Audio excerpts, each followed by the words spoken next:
I think I'm safe. I think I'm safe. There's no way they're going anymore.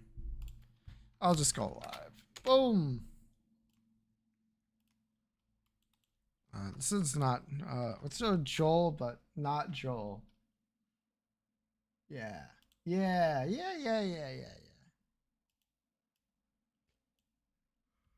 Oh, I say this. With that down. Whew. Okay, it's only 9:27. Could have been later.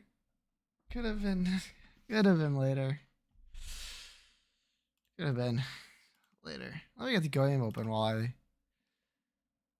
I wait for Kate to finish.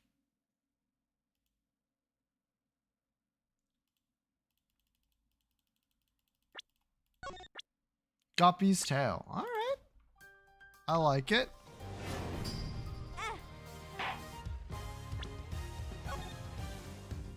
Passive. Not black or white. Always unlocked. Frick. Evil Eye. It's not Evil Eye because it's not quality 2. What's another quality 2 item that's easy? Like glaucoma? Oh, never mind. I wanted to check for something that was tier 1. I don't know why I said tier 2. Oh, is it? It's not even in the item room. Is it a shop item? Is it the map? That's a tier 2 item and also it's in the shop? Ooh, yeah. Could be a beggar boss item. Like breakfast. Lunch? No, dinner. Supper. Shit. Okay. It is a shop item. Then give me the description. Bombs explode. Bomb. Yeah. He's what? He's BOGO!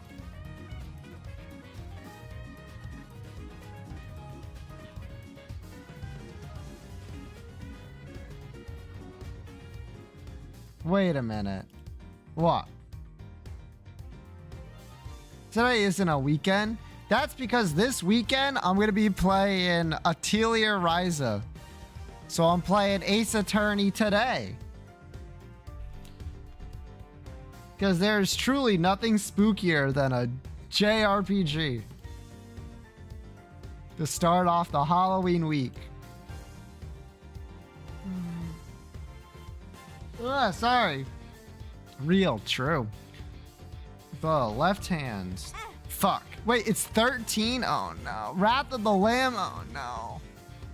Child's Heart? Frick! Alright. Oh shit. 1, 2, 3, 4, 5, 6, 7, 8, 9, 10, 11, 12, 13, 14. Nope. Broken Magnet feels like something that was added after Judas's Tongue. Yeah! If I know my red Wrath of the Lamb 13 character trinkets, I know them, baby.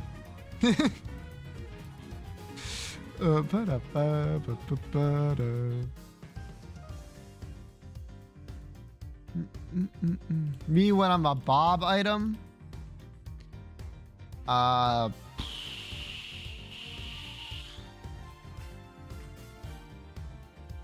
Ba-da-ba-dum-bum. Ba-dum-bum. I feel like these all have... Yeah, fear. That's it. I remember that one because I was mad at it beforehand. White Rune. Key Beggar. What does Key Beggar have in common with any of these? I don't think it has anything to do with them. Like, a Key Beggar can drop chests, right? Balls?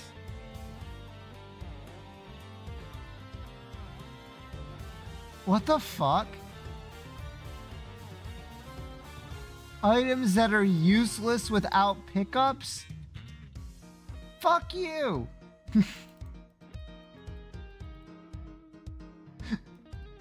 Fucking garbage ass game. Oh, items named ball. Ball of bandages, magic 8 ball, friendly ball, crystal ball. Now I agree that's a valid category. But I didn't even pick them because of the name. I picked them because they were all spherical. Whatever. We got it. Pokidoku time. Okay, don't show again. I know how to play Pokidoku. God. Named Ball. One person named Hina walks in. Hina be ballin'. True. Grass starter. Give me fucking chestnut. Does it have to be... Does not include evolutions. Fucking Chespin. Mono grass. Blossom. Final evolution grass. Do I have Vileplume? Yeah, I do. Do I have Credilli? Ooh, that's a pretty good one. Galar monotype. How about Berserker? Pure Steel. Galar starter does not include evolutions. What do you think's the least common one for someone to put in? Grookey? It's probably Grookey. I mean, that's less than 33, so I take that. Galar final evolution. Just take Gmax forms. Scorbunny is the thing. It's the evolution of Scorbunny is Ravoot and then Cinderace. 8%. Oh, it's any, not just starter. My bad. Unova monotype. Fucking every Pokemon from Unova's a monotype. Fucking Samurott? Put in a starter because no one's gonna be thinking of it. Put in like Tepig. Sounds good to me. 38%? Fuck. Final evolution Unova. Watchog. 2%. Yeah, no one fucking likes a Watchog, man. I mean, we hit double digits uniqueness by one. What was the least common? Snivy, that makes sense. Grookey, let's go. Sprigatito, surprising. Gourgeist average, that makes sense. Darmanitan's, yeah, okay. So I lost like almost all of my points on Final Evolution Galar. Oh, most common, all starters. You really? Only one of these had to be starters, guys.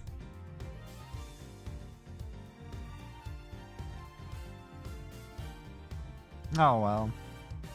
All right, that's the dulls. Time for me to yawn like 100 fucking times. All right, we're gaming. Episode 3, Turnabout Legacy. Apparently this is supposed to be really good.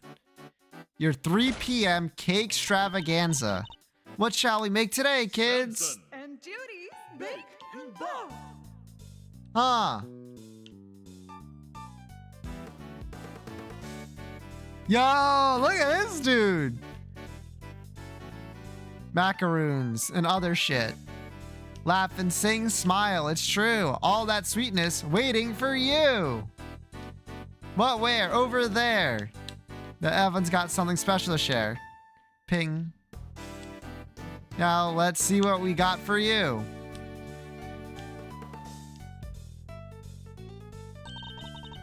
It's cooking time. Are you ready to make something special together? What's with the slow zoom out?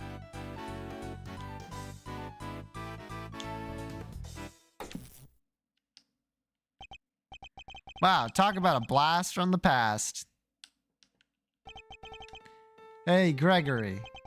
I'm going back there tomorrow with your boy.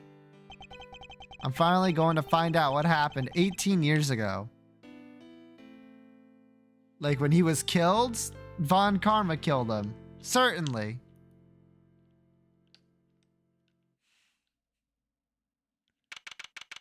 April 2nd, 10:05 a.m. You what? Yeah, sorry. Zodiac Hall Fountain Room. Well, Fender, are you finally going to tell me what we're doing here? Why have you brought me to an art gallery of all places?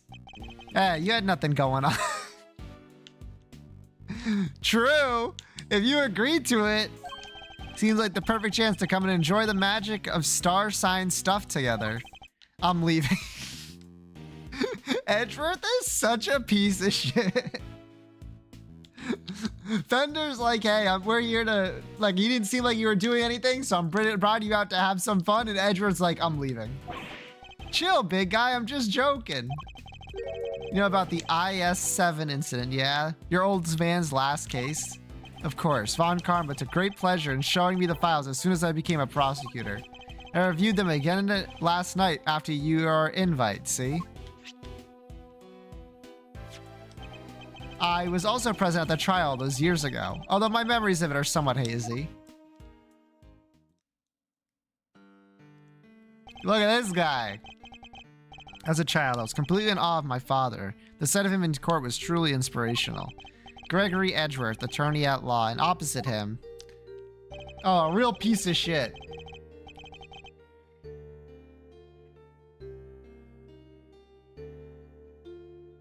The man who would become my mentor, Manfred von Karma. It was quite a case. However, it ended with the conviction of the accused. Ah, so you were there too. You were in the courtroom for Gregory's final outing.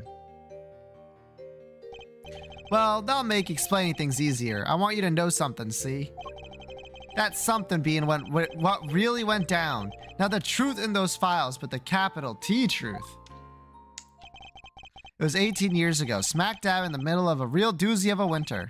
The buildings were covered with a blanket of snow. It looked like the streets were lined with popsicles. Bro, when did you become a writer? But things weren't so innocent behind those frozen doors. In fact, some pretty sordid stuff went down. This was back before yours truly was the fine figure of an attorney you see before you today. Oh, fucking hell. If you make this a flashback case, I'm going to cry! December 24th, 5 p.m. Detention Center Visitors Room. They do love the flashbacks. God, don't they?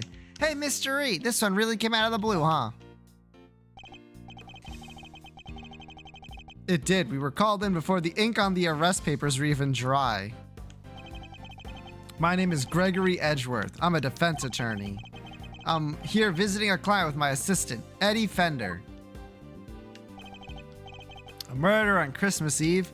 What's the world come to? If I had to guess, there's probably like a lot more murders on Christmas Eve / Christmas Day than any other day of the year, other than maybe like the other holidays.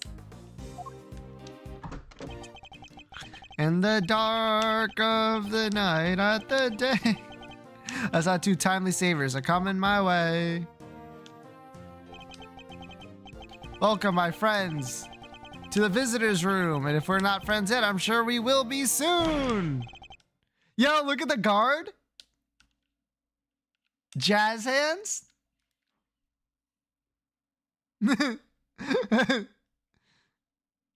Whoa, talk about an entrance.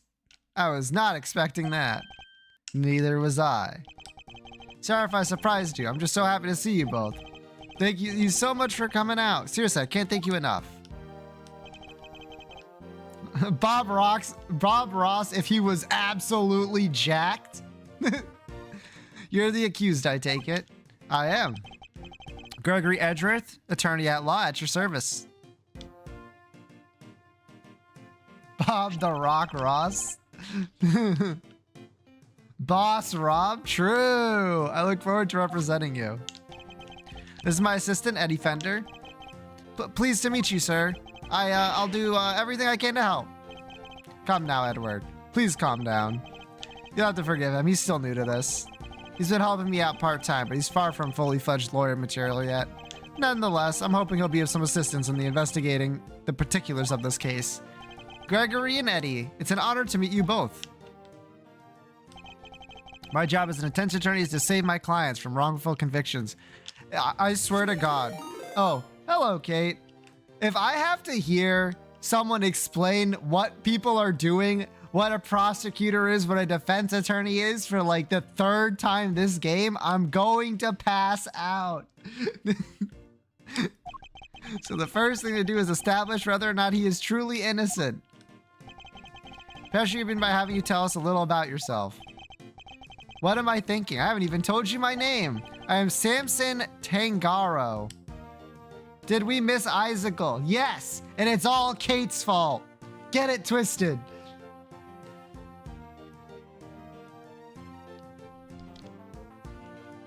It wasn't that interesting today. Let me see. Can I remember it off the top of my head? Time to go back to Joel. Tomato curry, that's all you've been doing today. The brother, he wasn't lying. Tomato curry is playing web fishing. Oh my lord. We will be playing more web fishing on Friday. Fishing Fridays now on this channel. Get it twisted.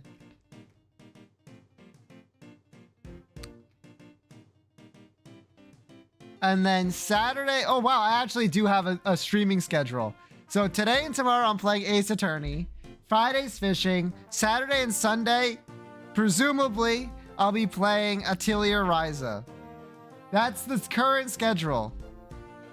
Right now while watching. God. Likely able to play. Everyone loves to fish. Do get it twisted. After the stream, I was like, oh, I'm not going to play more web fishing today. So then I did my pulls in Genshin, and I lost my 50-50. And now I'm above. Thank you for the follow. Now I'm above fucking soft pity again on my way back, and I still haven't gotten Rappa, whatever her name is. So I was like, fuck it. My friends were still playing the fishing game, so I played the fishing game. Then I look at the clock. Oh shit, it's 2 o'clock in the morning again. After my friends presented to me for Final Fantasy 14. Damn. Koyo edition. So I ended up playing fishing for like another couple hours. We were just like lake fishing for a bit. It was a fun time. And then I slept in for like 10 hours. So I got some good sleep at the very least. Here's the thing. I don't like fishing mini games. If the whole game is fishing, that's a different story.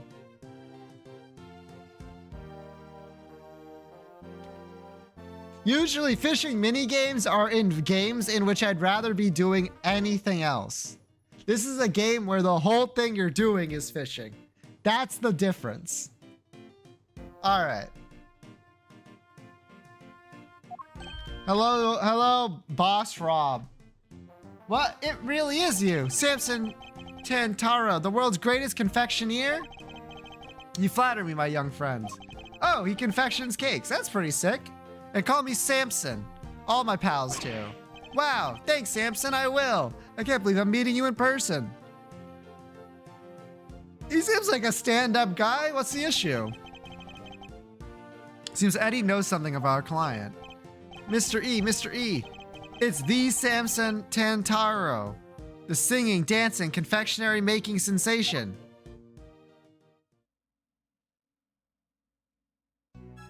Are you gonna do a dance for me? What shall we make today, kids? Macaroons, waffles with cream.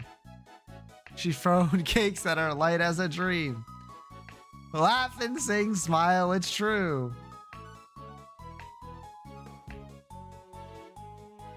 What, where? Over there. The oven's got something special to share. Ping. Now, let's see what we've got for you. I almost started dancing along. We owned a kid. Let me think. Did you miss the first case of this game? What cases did you miss? We've done 2 cases so far. Basically, the entire time you were gone, we did like mostly metaphor. I've seen none of this game. Okay, the first game was a yeah, tell me if you heard this one before. It was the president of a country who, in an attempt to regain some of his failing popularity, tried a false assassination attempt at his life, which ended up turning into an actual assassination of one of his guards. Clueless. The second case, we were in a prison where the head guard who did kill the previous murderer because they thought they were working for an assassin that was currently in their jail and they were paranoid about it. The real fake assassination twist.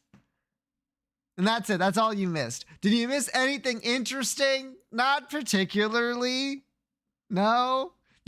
Literally, that song and dance number from these bozos was literally better than anything the last 2 cases. Other than the realization of what was happening in the first case. That was pretty funny.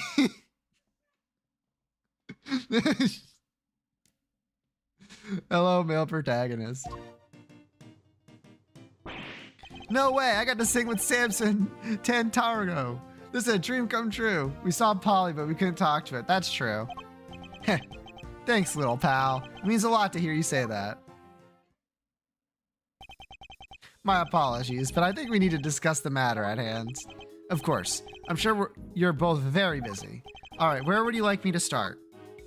So you're not just a confectioner, but also a singer and a dancer. I sure am. When I'm having fun, my body just starts moving. Really, you must really enjoy making desserts. Haha, wouldn't be much of a confectioner if I didn't. I live to make sweets that will bring joy to others. Hey, they're not just things, they're works of art. Sparkling, dazzling, mouth-watering creations. That's stuff that dreams are made of. So he aims to create joys and inspirational pieces, does he? I understand that the incident in question happened at your mansion? It did.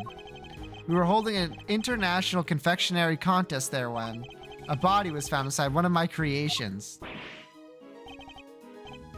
Inside one of your... No way! The detective in charge placed me under arrest because of it, and now here I am. But I could never take a life. Never. I'm sure the police will see that too in time. They'll realize their mistake. I sure hope so. And what can you tell me about the victim? His name is Artie Frost. He was taking part in the contest. Mr. Frost was a wonderful confectioner. His creations were a thing of real beauty. I just don't understand. Why would he have to die? I'm sorry. He seems genuinely upset over the victim's death. Cannibalism. They have a pretty good measure of the man now. Mr. Tantaro, there's just one thing I need to confirm with you. You didn't kill Mr. Frost, correct? Correct. I swear to you I didn't do it. Like I told you, I could never take a life. Never. He seems quite sincere. Alright, I'm going to take you at your word. Thank you for being so forthright with me. Likewise, it's good to talk to someone other than those detectives. We'll head to the scene of the crime and see what we can learn. We'll be in touch when we have something more to tell you. Bye, Gregory. Goodbye, Eddie. I'm counting on you both. Yes, he's free to go.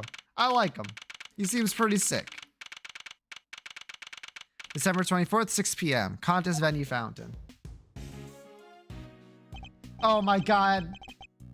This is totally a fucking flashback case. You gotta be kidding me. At least we're playing as like, you know, Edgeworth's dad and Fender instead of like just Edgeworth again, but young. Birds, pretty cold out there, eh, Mystery? I never saw so much snow. I don't see any snow. Yes, it doesn't seem like you'll be letting up anytime soon. But just look at this place. What a sweet house Samson's got. It's huge. Didn't know Edgeworth had a dad. Yeah, and he certainly was not killed by Von Karma, his mentor, after his father's death. Yes, big enough to hold an international confectionery contest, no less. Welcome, welcome, everyone. Because this is the past. No, this is like the near past. The Great Ace Attorney is like hundreds of years ago.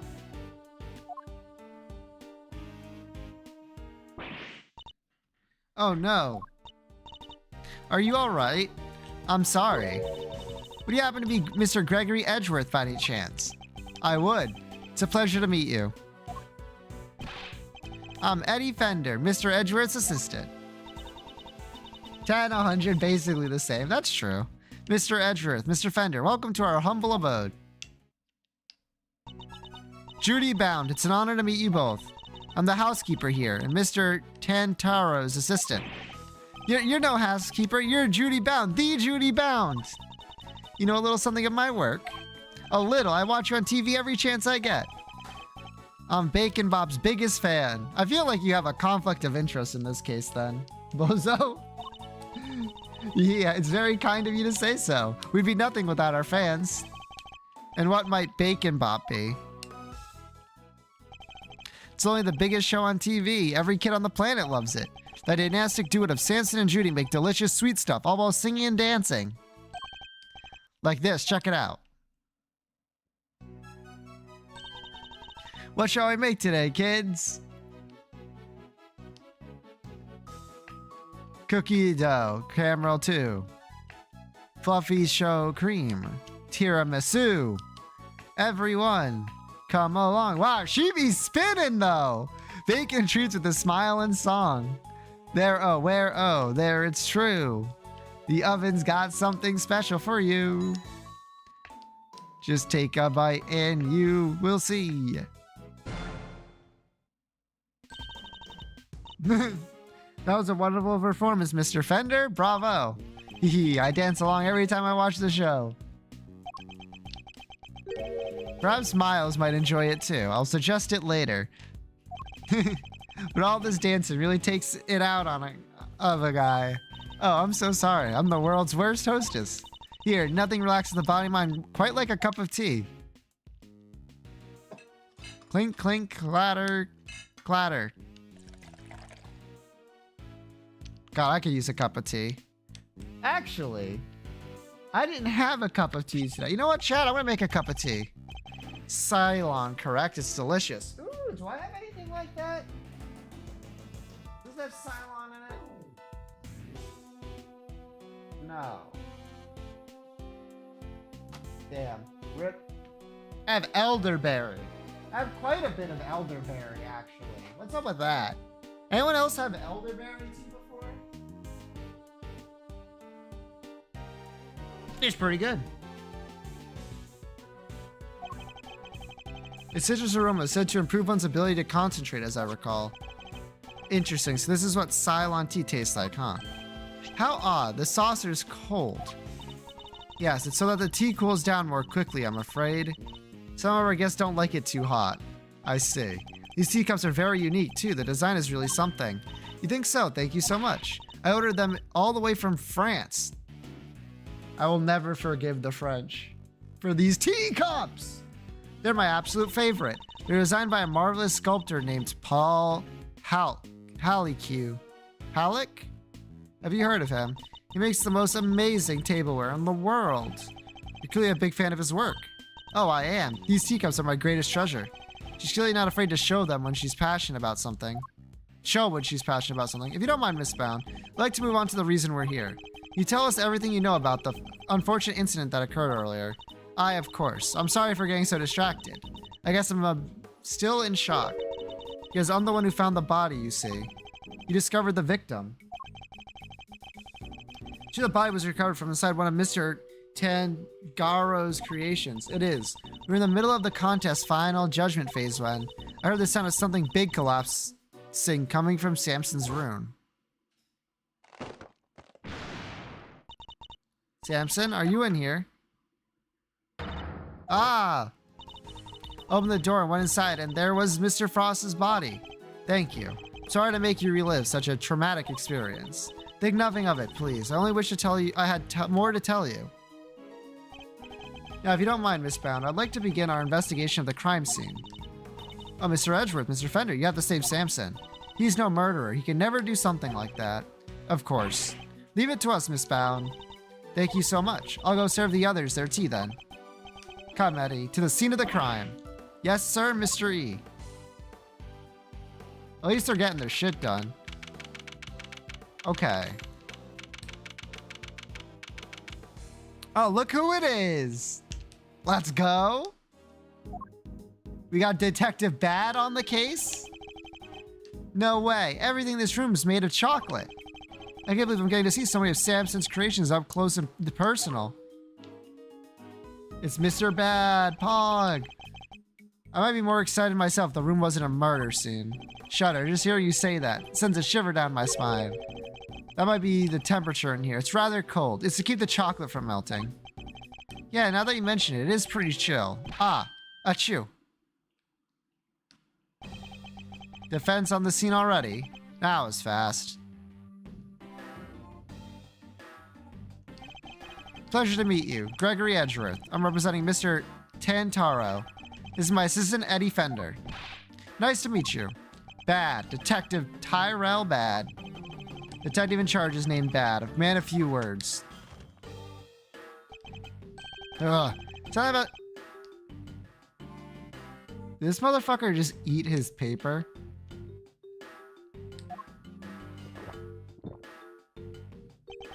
You're eating your notepaper. He likes to chew over his thoughts rather literally, I'm afraid. It helps him digest and remember them. It's a little quirk of his. Please try to ignore it.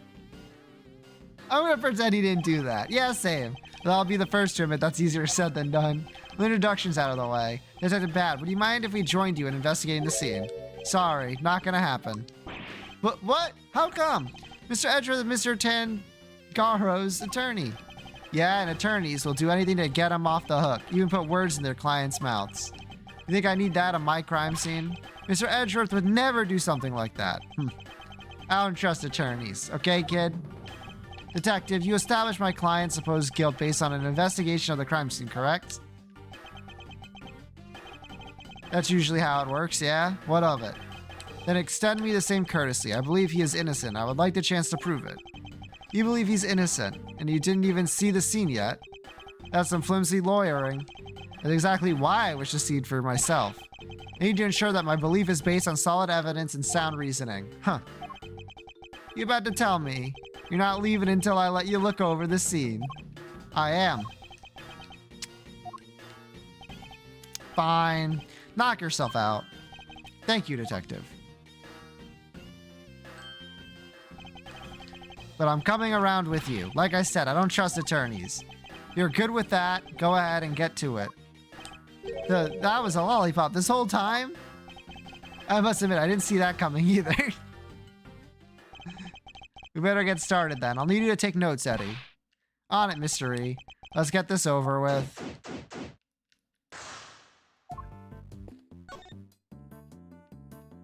Voyage of the Red Rover. This is where the body was discovered. Yeah, they took it away already, but everything else is just how he found it. Here's the body was inside the treasure chest. Yeah, one by the name of Bound found it. Yeah, thanks. Just replay the thing we just saw. Like, literally, like, a couple of seconds ago. Alright, I gotta make my tea. Can't believe he died in a Yamcha pose. If you think about it, you'll die in a Yamcha pose, too. Oh! Let's go! Equals equals. Thank you for the 12 months. 1 year. 1 year. Is that a threat? No, of course not.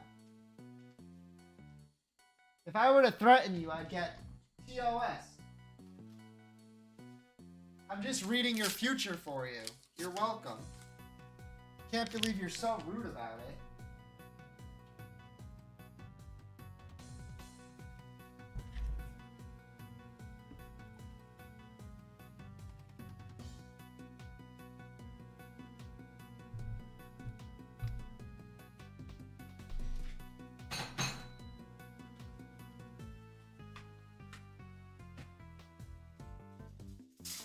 What do you think is like the best pose to die in? I mean, now that I'm thinking about it, I was thinking about it while I was putting the water back. There's not a great answer. T-pose? Okay, that's not a bad one. Yeah. But how do you keep the T-pose? Family Guy pose? Explain yourself. Okay, I don't have this up. Let me see. Family Guy death pose. Ah, okay. Yeah. Maintain it through sheer vibes? Okay.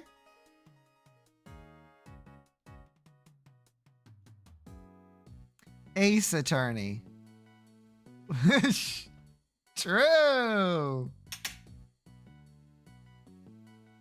Okay. This is... Ah, fuck. Let me see.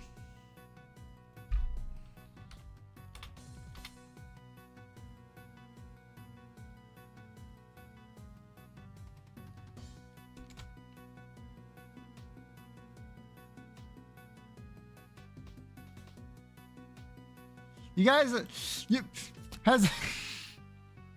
go play the Great Ace Attorney. There's a character called Shamspear, and he has a soliloquy? You know what I'm talking about. At the beginning of his case, that is very funny. That's how I would like to perish. I will not be playing Ace Attorney. Soliloquy. Something like that.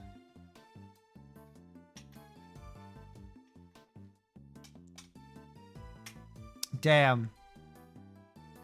Well, go back in time and watch me play the Great Ace Attorney so that you can see it. Unfortunately, I wasn't streaming on YouTube, so that shit is not anywhere. That shit is deleted from existence.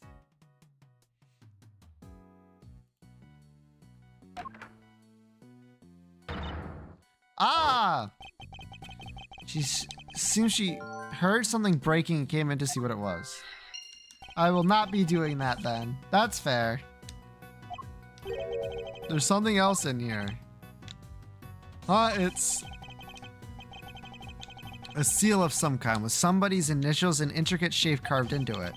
Is it for making those fancy whack things on documents? Do you think it belongs to the victim? No idea.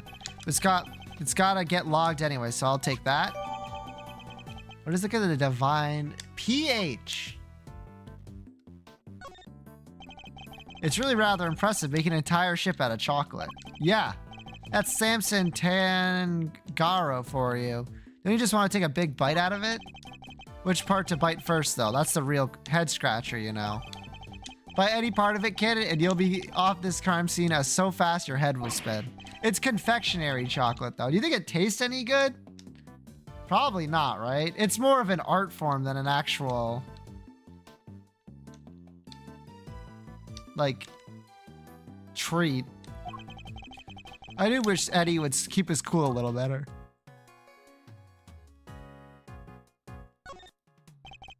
One of the stands for the ship is broken. Ship must have collapsed onto the treasure chest and smashed it open. Wait, do you think... could that be how the victim died? Was he crushed by the ship? If he was, this becomes an accidental death and not a murder. You too serious. Don't worry, detective. For the moment, we're simply discussing a possibility. More bitter chocolate, less sweet. Yeah. I was being serious, though. Detective, can you tell us a little more about the state of the victim's body?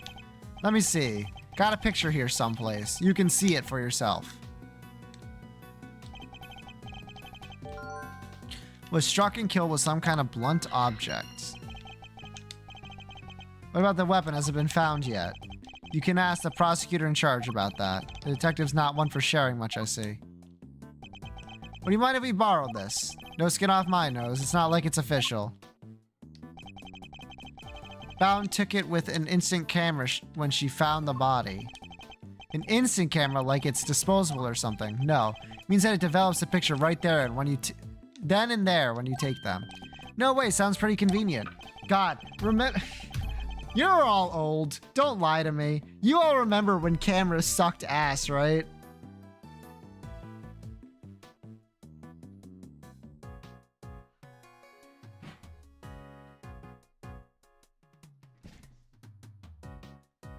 Like, you either had the, No. You have to be more specific. What do you mean? They flipped out to the side?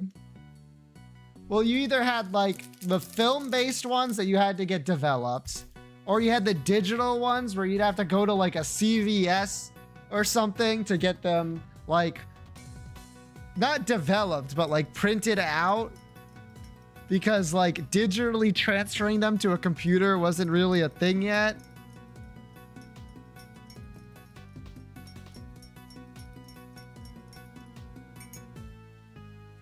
Ooh. Wait a second. This tea might be popping. 1 second. Oh, yeah. That's a poppin' tea. There's something that contradicts the current crime scene. I need to call my powers of deduction to figure out why. I had an SD card in my camera as a kid. True. I do remember the digital ones. Most cameras are digital these days.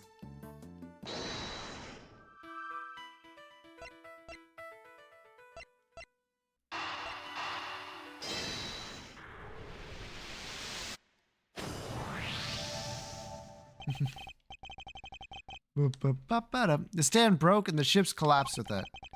And the loud sound it made brought Miss Bound running. Yeah, so the ship had already kneeled over by the time she got in here. But why did the stand collapse? What caused it to break? Maybe the whole thing was off balance from the get-go.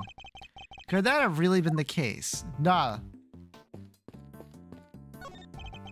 There's a fine selection of nautical paraphernalia. You think one of them could be the murder weapon? No, they're all made out of chocolate. You'd have a hard time bludgeoning someone to death with one of them. Can't tell what's real in here. They really do look genuine. I can hardly tell the difference myself. A true testament to his skills.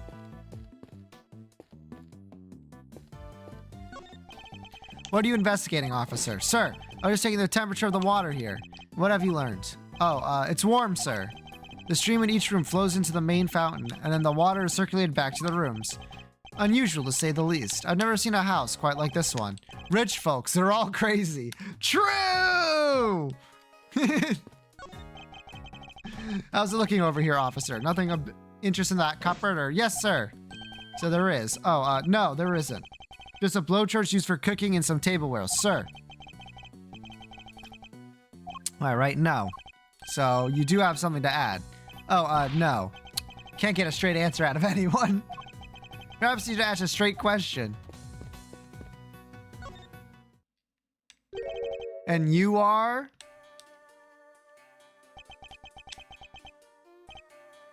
Huh. Sorry, meditating. Do you want something, detective? Oh, I'm an attorney, not a detective. Gregory Edgeworth, a pleasure to meet you.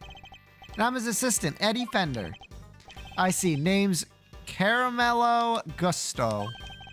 I'm a confectioneer, here for the contest. You are? What's your specialty, Mr. Gusto?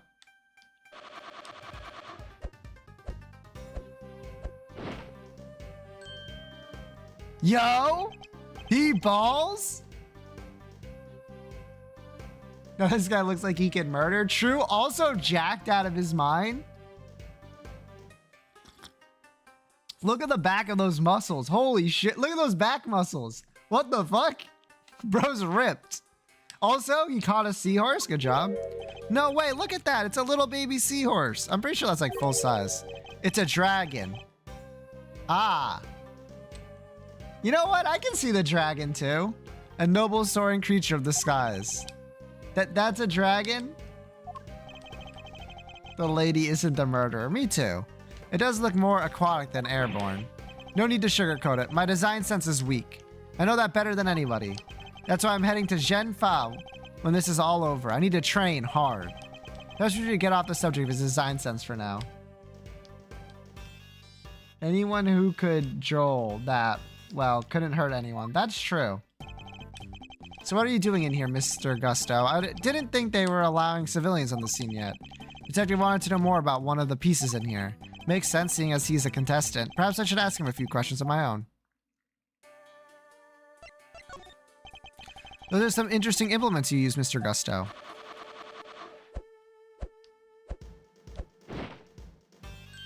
Chicken!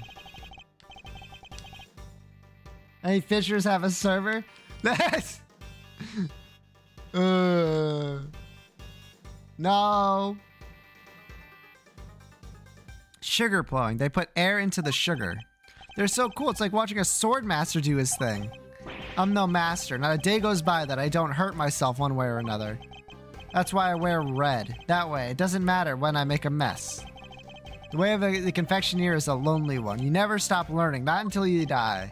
The way of the confectioner sounds like a long one, too, if he's still injuring himself on a daily basis.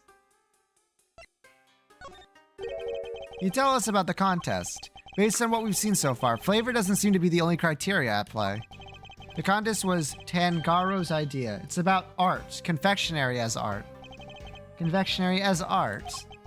Art you can eat. Every part of it. Every single item in this room is edible. Yeah, even the walls? Give me that. The whole place does kind of smell like chocolate. Tangaro is a genius. A once-in-a generational talent. Flavor and flair, he has it all. If you can't outdo the god of confections himself, you can't win. I don't know, man. Beating out the greatest in the world seems kind of hard, yeah? As it should be. Whoever beats him becomes the greatest in turn. That's the real prize here. Nothing else matters. The whole house is chocolate, actually. Damn. So you're competing for the title, effectively. And a treasure. The ultimate cookbook.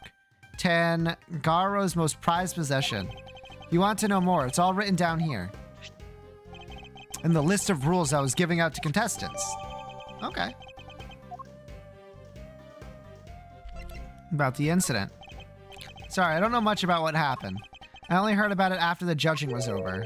How was the judging organized? It started at 3 p.m. Tangaro began making the rounds right about then. He left his own room, then worked his way around venue clockwise. My creations were the first to be judged. After that, he went to Scone's room. She's another one of the contestants. Let me tell us about her. Ruthless, brutal. There's nothing she wouldn't do to win. She was working with Cream. She was some kind of dreamscape.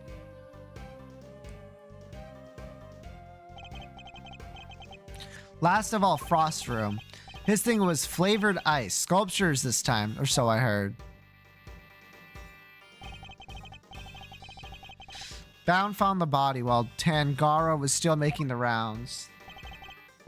She panicked, ran to call the cops.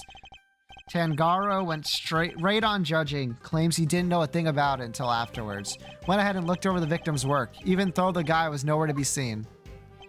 Huh. Pretty suspicious behavior in anyone's book. I don't have enough information to challenge him on that yet. By the way, Detective Bad, what were you and Mr. Gusto talking about earlier? I was going to ask about the piece on the wall here. The one in the frame. Seems like something was off. Oh, yeah. Thought I'd better ask someone who knows about this stuff. But you bozos! I love that Bad talks like I do sometimes. It pulled me away from my very important work. Perhaps we can take a closer look at it together. Can't take a hit, can you? Mr. Gusto, would you mind helping us out? Of course. Confectionery is my life. If you have any questions, I'll be happy to answer them. Thank you. It's very kind of you. Origin, I didn't mean to ping. Uh-oh. Well. Miscellaneous. Huh.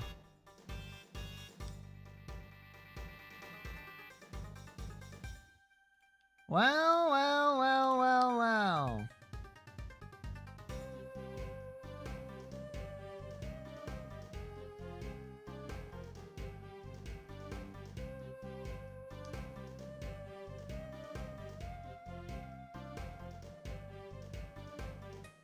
Pray for me, chat.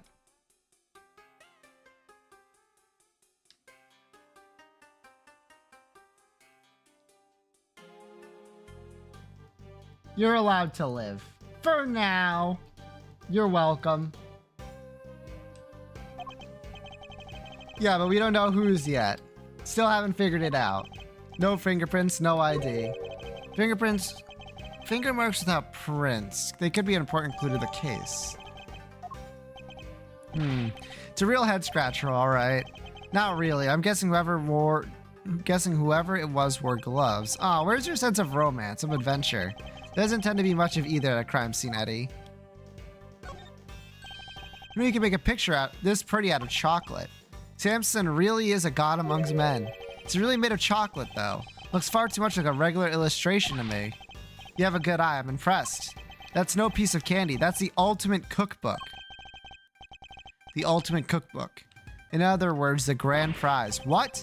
So it's not made of chocolate after all? No. The book is simply enframed in some. Tangaro showed it to all of us when he gathered us here to explain the rules.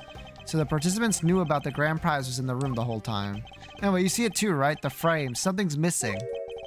Ah, the oddity you was going to ask about earlier. Yes, you're right, Detective. Something is missing from the frame.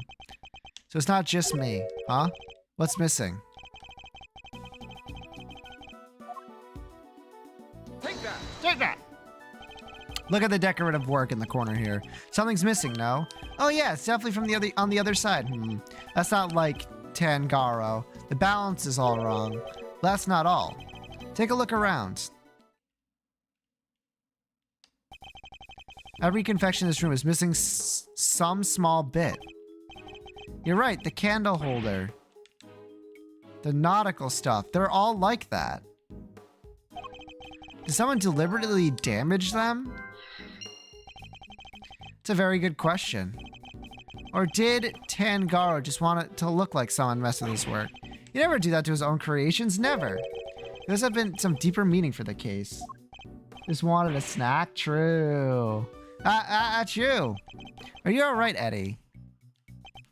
Yeah, but it sure is chilly in here. Yes, it wasn't exactly warm out in the fountain room either. But it's even colder in here. Would you like to borrow my jacket? No, I'm fine.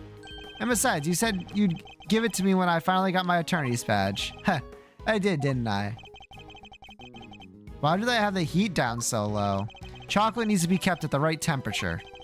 Take a look at that panel on the wall. What panel? 59 degrees F. Oh, is that supposed to be cold? Is that supposed to be cold? Do you know what temperature I've been living in, Bozo? What is that in C? I don't know.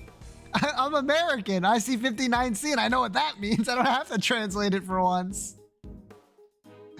Let's go. Get owned, Canadians in chat. It's in Fahrenheit.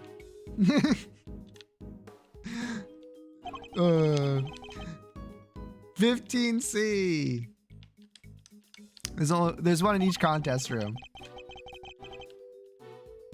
It's -2 outside. That's what I'm saying. Tangaro hid them so they wouldn't spoil the aesthetic of our work. What do the controls do? They adjust the temperature and the lighting. Bro has like max red. That's pretty sick. Goes all the way down to -22 degrees Fahrenheit. What the fuck? That's like actually so cold. What the hell? Like, for reference, 32 degrees Fahrenheit is freezing. -22 Fahrenheit is nuts. The most I've ever been out in like the weather outside is like -16 Fahrenheit. Like that gets colder than that. Yeah, it's -30°C. It's nuts. Cold enough to keep any infection from melting. So in effect, each room is a giant freezer. It's 59 degrees in here. No wonder I'm cold. I'm wearing like 3 layers of clothing right now. That's how cold it is in this house. Hey, take it bad. You mind if we turn it up a little? Preservation of the crime scene is the foundation of detective work. But I'm not a detective. The same goes for attorneys, Eddie. We must never disturb the scene of a crime. Huh. Get used to the cold. It's all part of your training. Use your Anna jacket. Kind of. Kind of. You should be fine. Chocolate needs to be kept between 59 and 65 degrees. There's no way around it. You know the temperature by heart, huh? Guess it is your job. It's the very least I should know. Any real confectioner should be able to tell you that and more. Alright, what about lollipops and cream? If it's not too hot or humid, a lollipop should be fine just about anywhere. Cream needs to be kept at around 50 degrees. You need to watch out for heat and humidity, huh? Duly noted. Said the bat kind of brightened up when he was talking about lollipops, didn't he? Suppose he must be very fond of them. Lollipops? You know what? I'll go on a limb. They're kind of underrated. I feel like most people think of lollipops as almost like a joke candy. But they're fine. They're just like, they're nice, sweet treats. I could go for a lollipop right about now, man. Just that little bit of sugar. I have some tea, though. That goes well, too. Oh, that's a good cup of tea, man. I brewed that for just the right length of time. We found here. Are you sure? There's nothing else to be found here? Candelabra made of chocolate. Little title here, The Light of Life. This particular light seems to be missing one of its life-giving frames. Could it be? Okay, yeah, he's just gonna talk about how they're missing things. There's some very tasteful tableware here, along with some kitchen utensils. This tea set's the same design as the one Miss Bounds served with us earlier. You think Samson could have been drinking tea out of that? The pot and cup were dusted for prints. His were the only ones they found. And was that the case for the utensils too? Everything else had been washed, so there weren't any prints to be found. And Mr. Tangaro was wearing gloves while he was working with his confectionaries. I explained why prints were only found on the teapot and cup.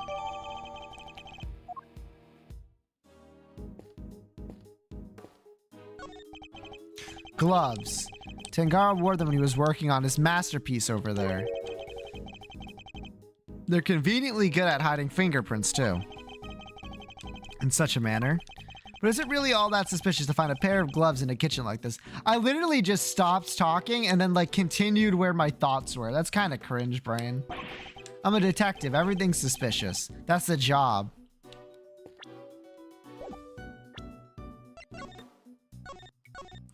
Was found inside the chocolate treasure chest. The cause of death appears to be blood loss following blunt force trauma.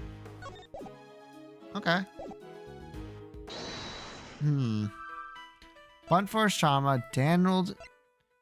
Why did it break? Wait,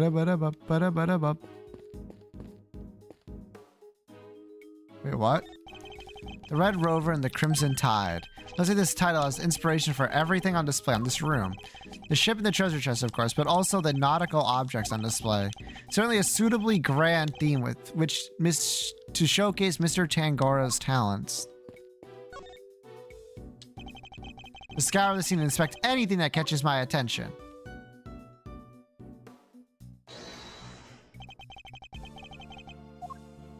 Ba-da-bum.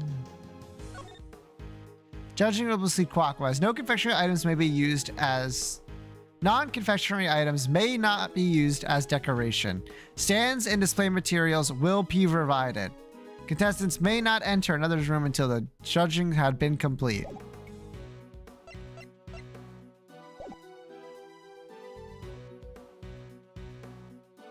Oh. The bottom. Eureka! So the only thing that had been removed from the scene is the body? Yeah, that and the piece of cloth it was wrapped in. Then something here doesn't quite add up. It doesn't. Take another look at the scene in front of us, detective. Very conspicuous pool of blood that should be here is clearly missing. You're right. Don't remember anyone mentioning they'd removed the blood along with the body. Let me check with forensics. What is it, Mr. E? What did you figure out? Compared the treasure chest in the photograph to the real thing. In the picture, the solid chocolate bottom continues underneath the deceased's head. And yet, that part of the chest is now gone. Part with blood all over it. Exactly, so the police remove it. Or perhaps the killer. It wasn't forensics. They're saying nobody took anything like that away. Interesting, so someone deliberately removed the blood from the scene. Could be...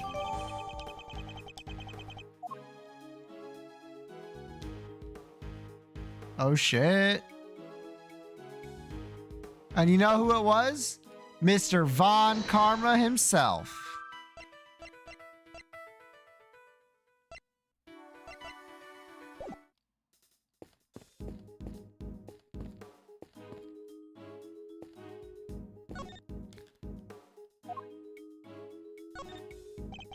These controls can be used to adjust the room's temperature and lighting.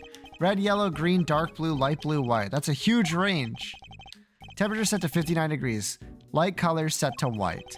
The pieces in here are made of chocolate, that's why. White light makes them look better. Mr. Tangaro must see this room itself as part of his carefully crafted creations. Are you not going to make like a big stink about how... Oh, wait, what? I'm missing something here?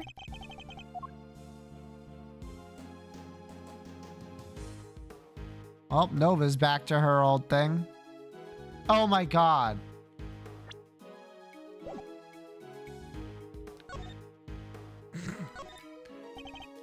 It's titled, Voyage of the Red Rover. After sailing the seven seas, the legendary ship happened upon a greatest treasure at last. This piece is a tribute to the adventurous spirits of our ancestors. Who knew? They sailed 6 whole seas before they found anything? Not exactly the luckiest crew out there. Sometimes you gotta take a bunch of wrong turns before you can find the truth. That's what being a real detective is all about. Do they even have detectives back in those days?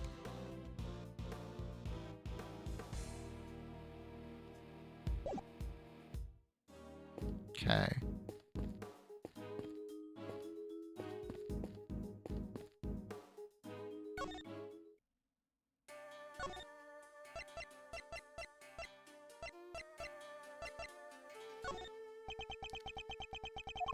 Sorry, meditating. Did you want something, detective?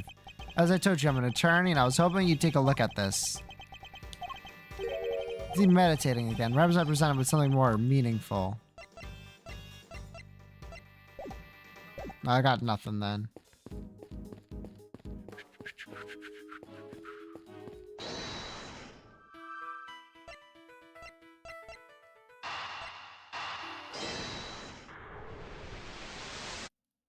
That's not even what I meant to do. I don't know why I did that.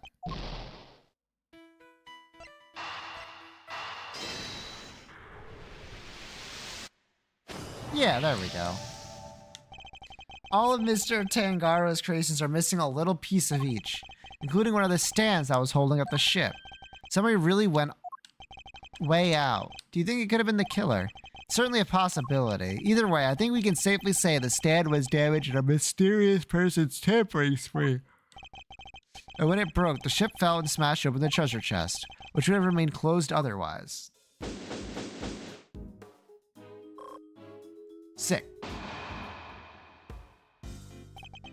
I think we're about done here for now.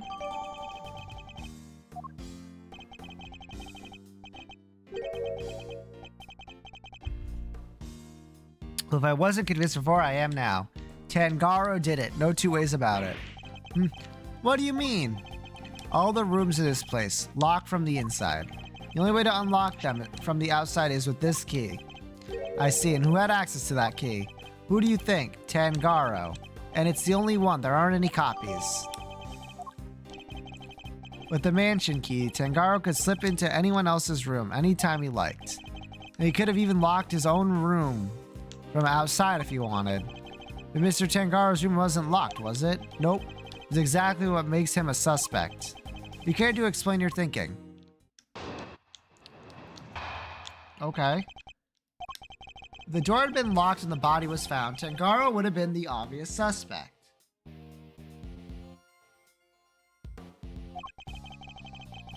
Which is why he deliberately didn't lock his room. And why he smashed the lid of the treasure chest so the body was on full display. Everyone was supposed to gather in his room when the judging finished up. So he made it look like the murder happened while he wasn't there. The one thing he didn't plan on was Bound finding the body. That's my thinking on this whole thing. Good enough for you, Mr. Attorney? You also believe it was Mr. Tangoro who damaged the other pieces in this room? Yup. I know you have to believe your client. That's your job. But I'm a detective, and I serve the law. And no matter how squeaky clean someone might seem, a suspect is still a suspect. Well, I understand your reasoning, detective.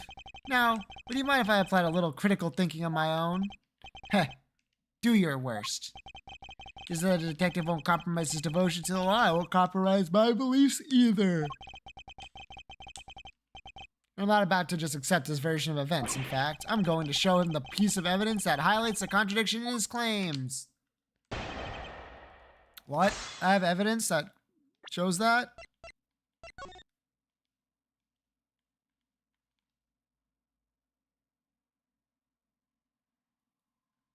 Nope, that's right. I don't know what you're talking about. Totoro would have been the obvious suspect, which is why he deliberately didn't lock his room. Why he smashed in the lid of the treasure chest, so the body was on full display. Hold it. You're saying Mr. Tangaro himself deliberately smashed the treasure chest open? Yup. If he hadn't, the body would have never been found. I struggle to see how he managed to destroy his creation while judging the contest at the same time. Exactly, and besides, there's no way he would have disrespected his sweets. He eats every last crumb on Bacon Bop. While dancing! That's the only way his stuff gets destroyed. It isn't about what happens on TV, kid. You know about Bacon Bop, detective? Am I the only one who isn't familiar with the show? Wow, I never would have guessed. Can you sing the theme song too? Hold it. Never mind that now. Focus. The point is this. Tangaro was responsible for breaking that lid. Supposed to gather in his room when the judging was finished up. Mr. Gusto's room, correct? Yeah. Kinda wanted to check his hard candy stuff out myself. In that case, how about a demonstration?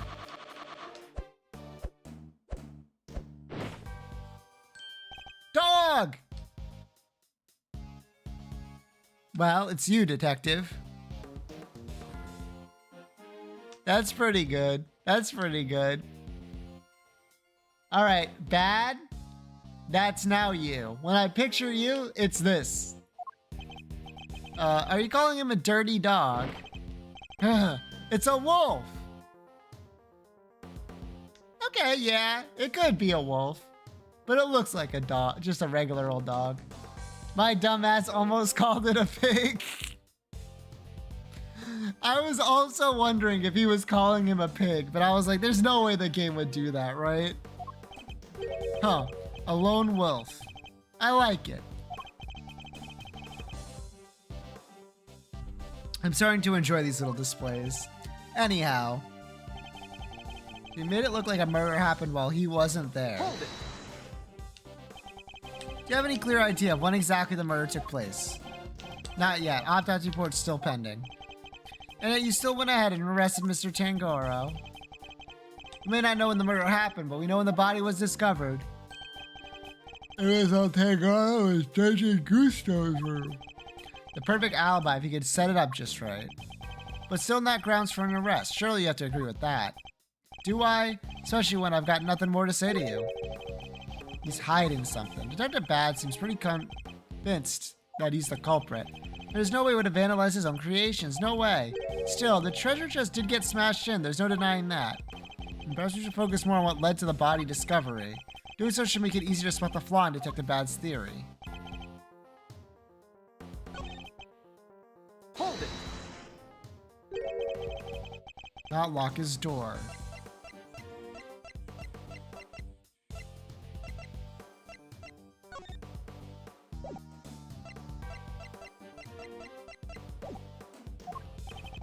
Because if he locked it, he might as well have held up a sign saying he did since he had the only key. But maybe it was just a coincidence. Maybe he just left it unlocked without meaning to. He just happened to leave it unlocked and suddenly just happened to find a body inside. Come on, kid. You never make a detective thinking like that. But I don't want to be a detective. I want to be an attorney. I'd be grateful if he stopped trying to steal my apprentice. Look, there's a reason why Tangoro lost his door unlocked.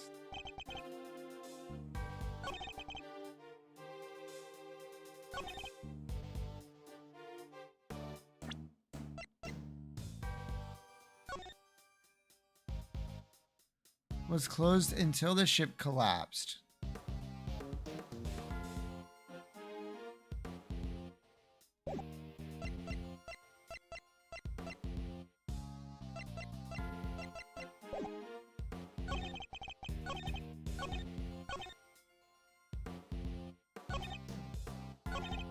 Hold it.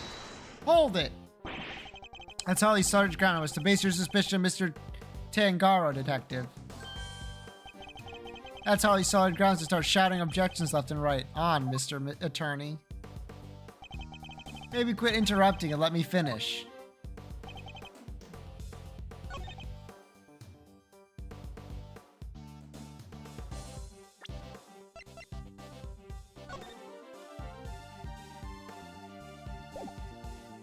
Objection.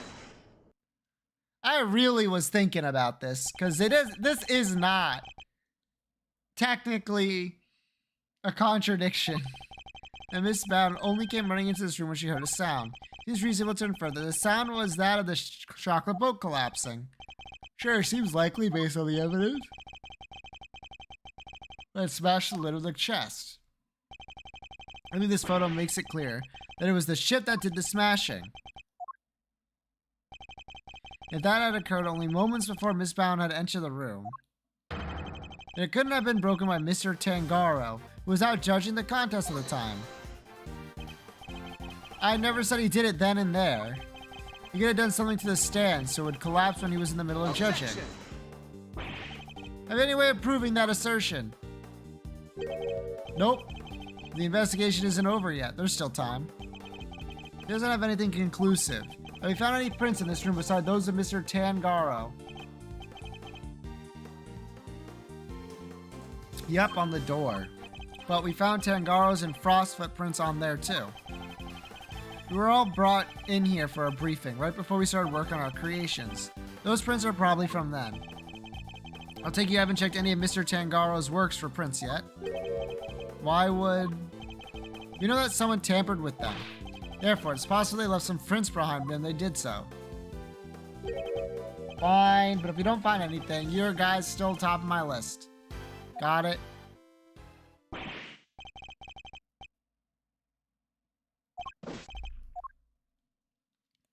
Alright, they're dusting.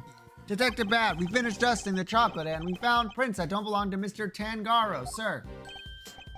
Go on, whose? Delica Scone, sir. She's one of the contestants. Good work. You can go back to whatever you were investigating before. Yes, sir. The water? So it seems we have a suspect behind Mr. Tangaro. Huh. Even without your lawyerly input, I wasn't about to wrap up investigation anyway. I'll go to speak to Miss Scone and see what she has to say for herself. Delica Stone. Miss Gusto mentioned her too. He said she was ruthless, that she'd do anything to win. This Scone lady sounds like a pretty suspicious character, huh, Mr. E? Whoa, what the fuck? Did I drink the tea too fast? Yeah, I think we'd better try to speak with her ourselves as well. That did bad. Would you mind if we accompanied you? Babysitting you is not my job. Ah, come on. But I guess you did pick up a couple useful clues already. So if you want to tag along, be my guest. Thank you, Detective. You're too kind.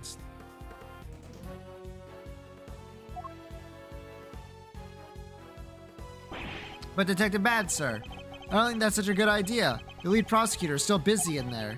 It'll be fine. Me and him don't exactly see eye to eye anyhow. Who is this him? Who do they assign the case to? Manfred von Karma. What? They gave it to Von Karma? He hasn't lost a case in 25 years.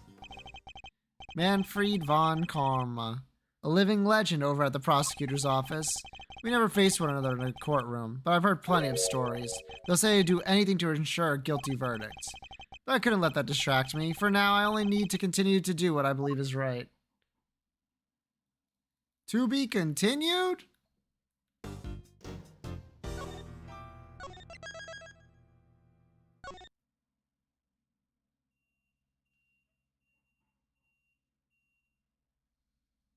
Oh, the street cleaner's out.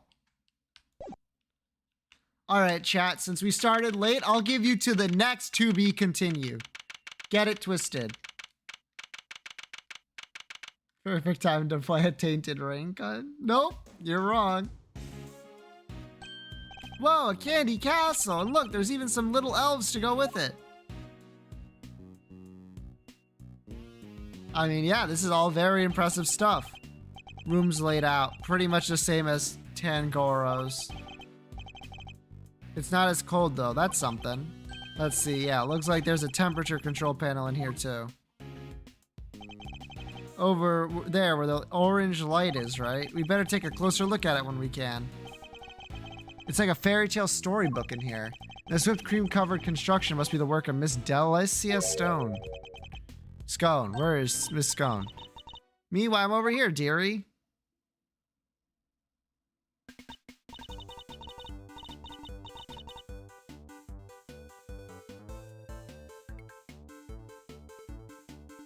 It's the funny music. There's no way the killer would have funny music. Oh, just look at you lovely boys. Delica Scone at your service. Some cheeky blighters back in Blighty even called me Miss Delicious, teehee. Called a lovely boy at 34. Unexpected to say the least. You're 34? How? Oh, now. Sure, you got some fumos. Right off the press. Oh yes, dear. You and the detective over there. You're all lovely boys to me. I'm nobody's lovely boy, lady. Name's Bad. Oh, look, this guy looks like he's in his 50s. Wonder just how old she is. Finish this up so we can get out of here, Mr. Attorney. Yes, all right. What's the meaning of this? Chit-chatting with the defense? Mr. Edgeworth, some scary guy just stepped out of the castle. Von Karma. What? He's Manfred Von Karma? Eep, sorry, mannequins. Notorious prosecutor Von Karma himself. It's a pleasure to meet you, Mr. Von Karma. Gregory Edgeworth, attorney at law. I couldn't care less what your name is. Your job is to lose to me and disappear, never to show your sniveling face again. What a thoroughly rude individual. True. I'm Von Karma. I would never kill you. That is only 31. Those piercing eyes, that furrowed brow, shudder. Even scarier than they say. And you might want to keep such rude thoughts to yourself, Eddie. We're hoping you might permit us to carry out some brief inquiries, Mr. Von Karma. And why would I wish to extend you any such courtesy? This clearly isn't going to be easy. So long as your inquiries are limited to this room, I suppose I'll allow it. Why the sudden change of heart? You, the tall fella. Name's Bad.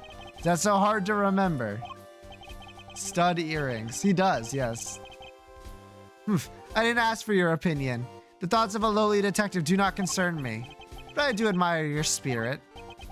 Bad, see to it that these worms don't step out of line. Why do I have to? I'm not offering you a choice, detective. I need to go look over Gusto's room. Good day.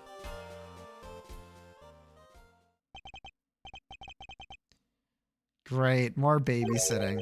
Why aren't Detective Bad and Mr. Von Karma investigating together? They don't seem to know each other well enough for there to be bad blood between them. Well, looks like we have permission to investigate. Guess we better get to it. Indeed, I'm not sure I trust Mr. Von Karma's motives, but at least we can do that much. Hold up. I haven't been over this room yet either. You're not messing it up before I get my chance. You'll have to wait till I'm done. Huh? But I thought we were but I thought you were the lead detective. How come you didn't take a look at this room yet? Because I wasn't the first one they assigned. One of Von Karma's pets was on the job before me. Right up until just now, in fact. I got here not long before you did. That answers my question is why they're working separately, I suppose. Let's say we look over the room together, detective. It worked out well enough before. Then you won't have to worry about us messing things up. You can keep an eye on us as we go. What kind of screwball attorney asked to have a detective breathing down his neck? Guess I'm stuck with you for a little while longer. Yes, you're amazing, E. You have our thanks, Detective Bad. Don't be too grateful. This is my scene. The second you get in my way, you're out of here. Of course, we understand. Now, shall we begin?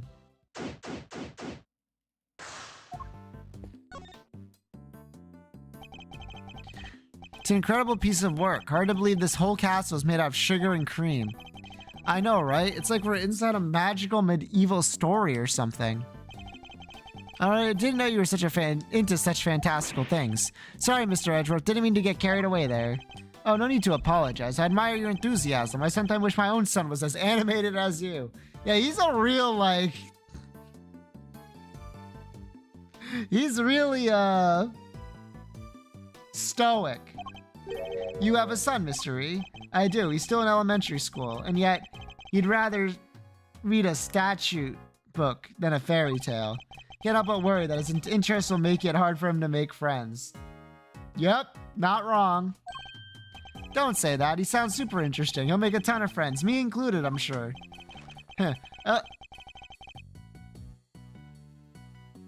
You just ate it again. No, I like to think you'll be more of a big brother to him than a friend, Eddie. Heh, a big brother, huh? Guess I have some growing up to do. Better take this more seriously. Makes one good friend and Larry. Let's look over Edgeworth's actual friends. Phoenix. But that has like friend with an asterisk by it. Then there's Larry, but that has 2 asterisks next to it. Gumshoe, but that has like 3 asterisks next to it. So like,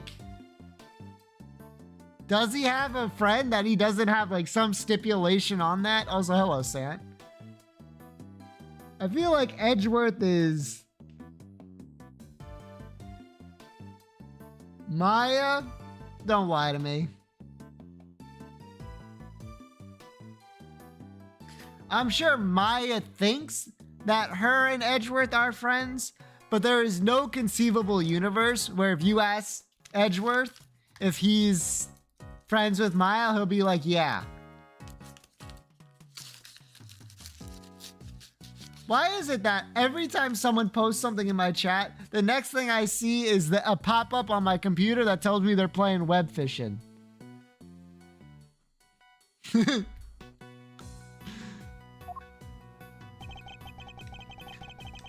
I must scour the scene and inspect everything that catches my attention.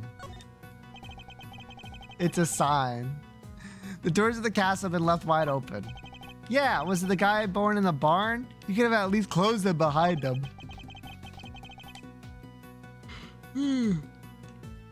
We'll be playing more web fishing on Friday. Don't worry. You'll get your fishing soon enough. I like to see you say that to Mr. Von Karma's face, Eddie. Wait, there's a bunch of stuff inside. Let's see. Hold it, kid. If anyone's gonna be handling evidence, it'll be me. Cream's going all runny. The slightest touch. It's all over the detective's shoes. Why are these items being stored inside a candy castle? Alright. Tell me what you want me to look at first. There's a bunch of blue cloth back there. 1, 2, 3, 4 rolls together. Watching Edgeworth, sir. His gumshoes, stairs. True! You know, I wonder if there's like a confectioner that like works with like actual gum. I have some gum right here. Let me see. All right, chat. Fun little game. I want you to guess the best buy date on this pack of gum I have right here on my desk. All right. I'll give you credit based on how close you are. You get one guess. November 12th, 2024. You get 0 points. Actually, you get 1 singular point. 12/1997. That gets 0 points. It's either been on the desk for like a decade. 2021 is not a full guess.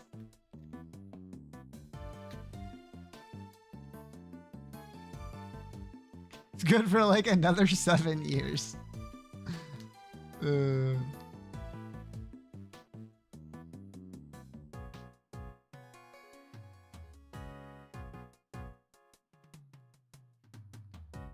12/12/29. That gets 0 points. March 21st, 2021. That gets 5 points.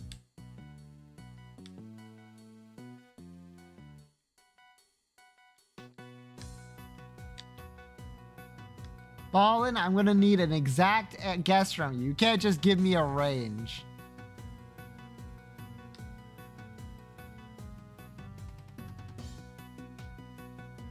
Now that I think about it, I knew it would be out of date. Yerp.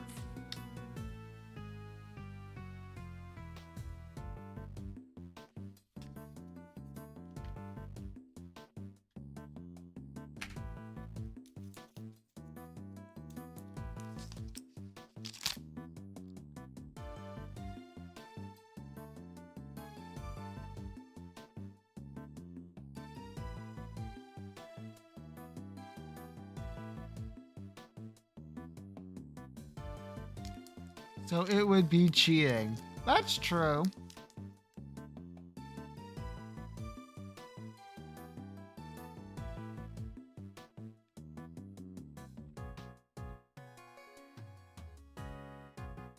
Fair enough. It is November 16th, 2020.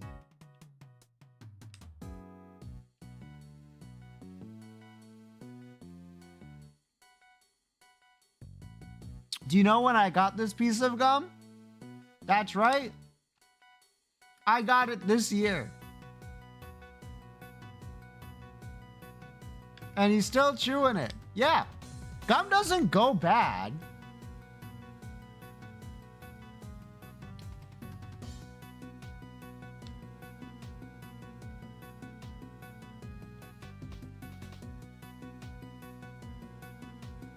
Like, it takes a little bit of chewing for it to get like soft, but gum starts off bad.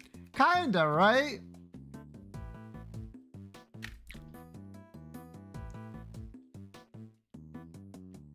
I'm actually an okay fan of gum. I'm not for or against it.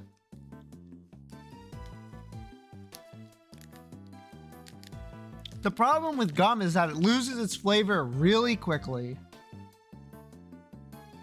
Right?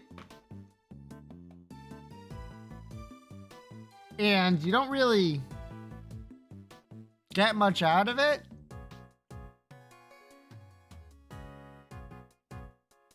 Basically just a chew toy with flavor. Yeah. The one thing I do like about gum is that it's the best way to get like mint flavors. I'm a big fan of mint flavors. I think gum has some of the best mint flavors you can get. Like this is particularly spearmint, I think, right?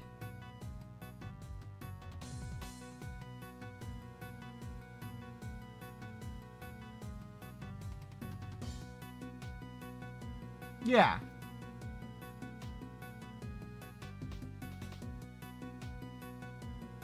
I'm a big fan of spearmint. It's good stuff, but they certainly aren't made of candy. No. No idea what this stuff is for. Almost looks like somebody hid it here. I think I've seen the fabric of the same color somewhere else before.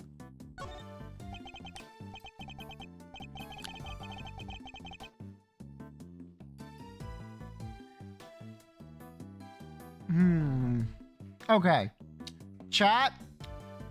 Question. What is your favorite candy that does not have any form of chocolate in it?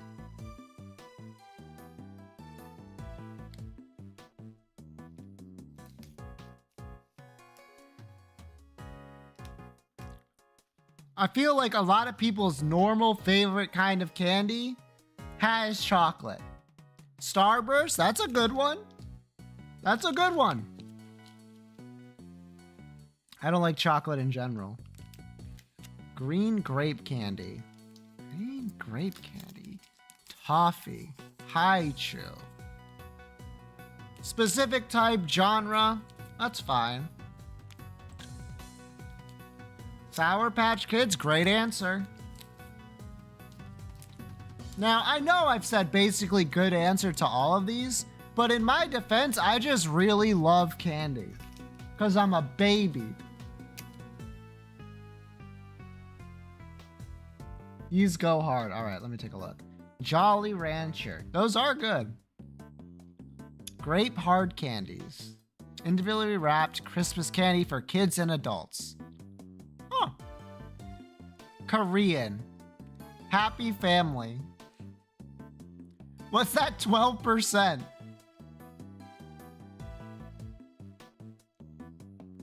Flame Fallen. I thought, is this Fallen's lost sibling? True.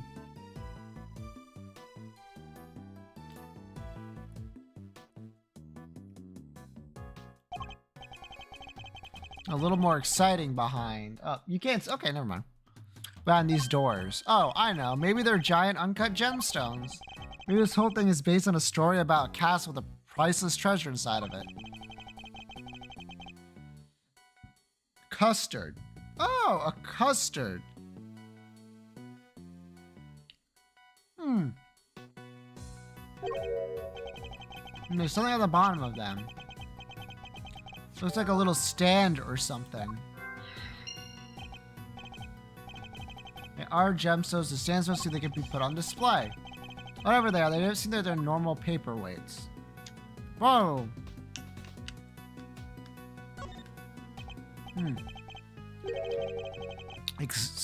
Hexagonal indentations.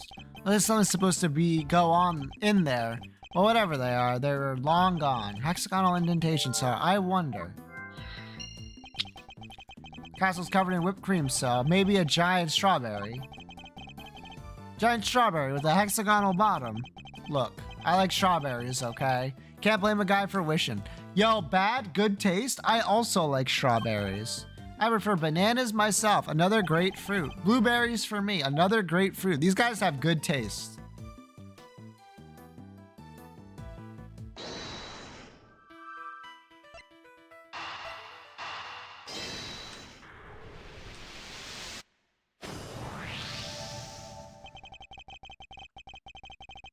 I know. I'm just getting on like tangents here. By the way, that gum's already out of flavor. I know that NL likes to make fun of strawberries a lot by saying like, oh, they have such like a low likelihood that you're going to be getting a good strawberry. You're most of the time going to be getting mediocre strawberries. And I feel like that's kind of true. But lately I've been having like peanut butter with strawberry jam. And that shit goes so hard. It's so tasty.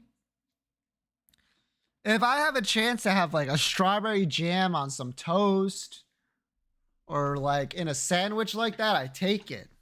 It's so much better than the other fruits. I think the only thing I could think of that's better is like an orange. I do love some strawberry jam. Strawberry jam's so good. I do agree, but I'm a basic bitch and grape is my favorite. True. Japanese strawberries hit different. I'm sure. To be honest, I think you can get strawberries here that hit different. You literally just have to get lucky.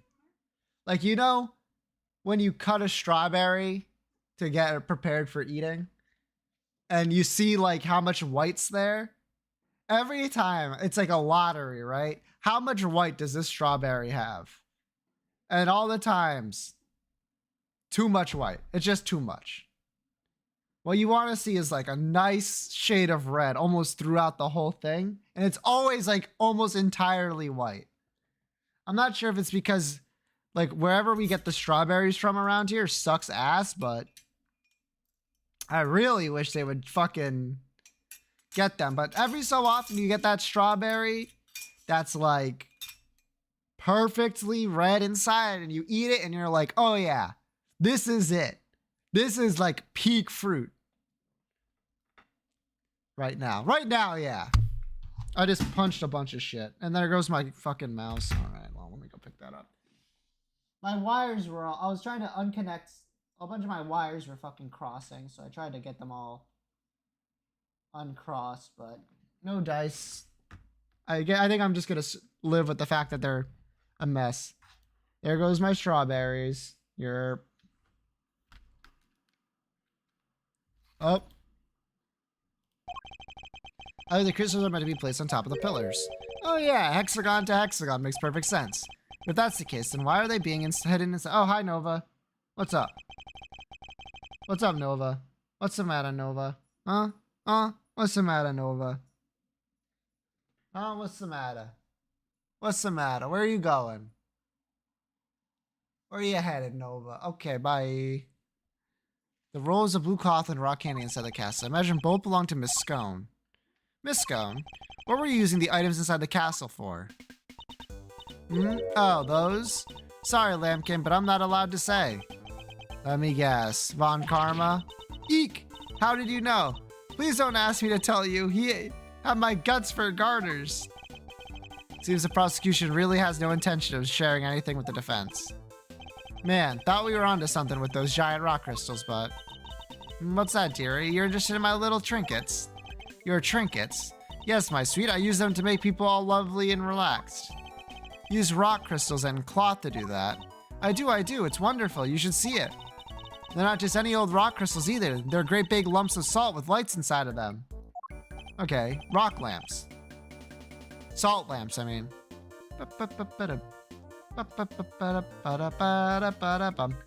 Oh, those are lamps? Tee-hee-hee. Oh, that's not even the half of it. Those cloths hold an even more exciting secret. She really opened up the moment we started talking about her trinkets. Since you're here, why don't I give you lovely boys a taste of my relaxation magic, Oh, Batty Bumpkin. Can you get it all out and set it up for me? The name is bad. Oh, is that a no? Why are you being so selfish, Batty Bumpkin? You. Have you finished taking photos of this room yet? Yes, sir. We have, sir. Then help Miss Scone here with something, will you? Yes, sir. Right away, sir. Tee-hee. Oh, you're a sweetie at heart, aren't you, Batty Bee?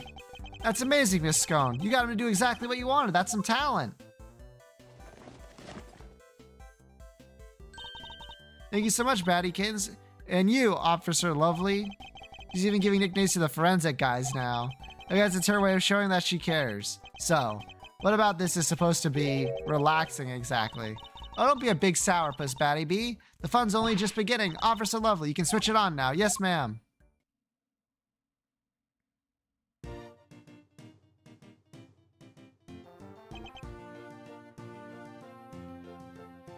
What is that on the side? Huh. Wow, it's beautiful! It is. Wish my son were here to see it. Isn't it, though? Isn't it just wonderful? The 4 adorable elves in the sweetest little castle made of sweets. That's my theme, you know. And I thought it would be extra lovely if it was all lit up. Isn't it the nicest thing you could have ever seen? One of the elves must be feeling a little left out. This is how I was supposed to look for the contest, but I'm glad you lovely boys got to see it at least. Wait, shouldn't the lamps be lit up too? What happened there, I wonder? I think we better take a look at the lamps and the elves one more time.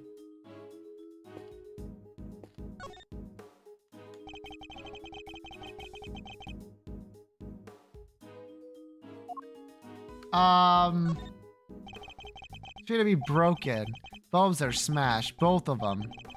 Maybe they broke and fell on the floor. Look, there's a red stain on this one on the left. That's not just a red stain. That's... Yup, it's blood, alright. I can smell it. What? Blood? Why is there blood on this lamp? Could have something to do with why the bulb is broken. Better take a closer look at the other one, too. Miss Scone had actually intended to use these lamps in her display. Then why were they only stashed inside the castle? Maybe because they're broken, except there's plenty of other places she could have put them. The best place to hide some salt is in some sugar. Isn't that how it goes? The tree is in a forest. Anyway, if her intention was to put these salt lamps in her final display, that contradicts a certain piece of evidence in my possession. Let me point it out by making a deduction.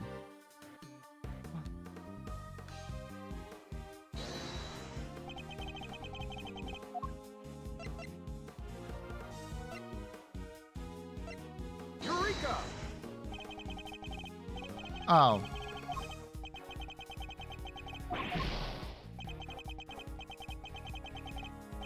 Blood sugar boost. Get the brain working. How about a lolly? Don't say it like that. $2 a pop. That's a bit steep. Anyway, that's true. $2 for a lollipop is expensive, even like now. Anyways, it's just me. Is there something that goes against it?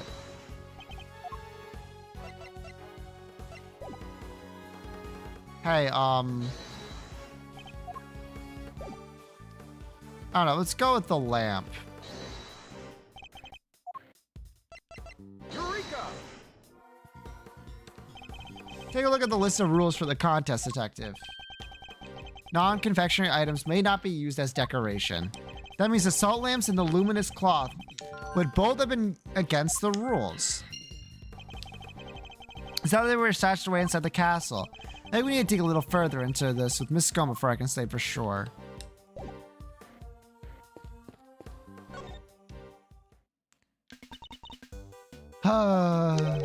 What's the matter, Miss Scone? You seem a whole lot less cheerful than you were a minute ago.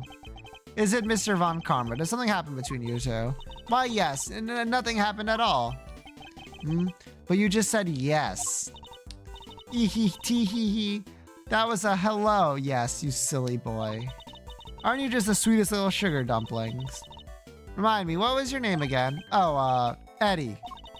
Eddie Lumpkin. Oh, you'll go far, dearie, I can tell. Eddie Lumpkin. Seems our English gentlewoman has taken a liking to you, Eddie. No small accomplishment. She's not exactly what I picture when I think of a gentlewoman, mystery. Never mind that now. We should ask her a few questions while we can.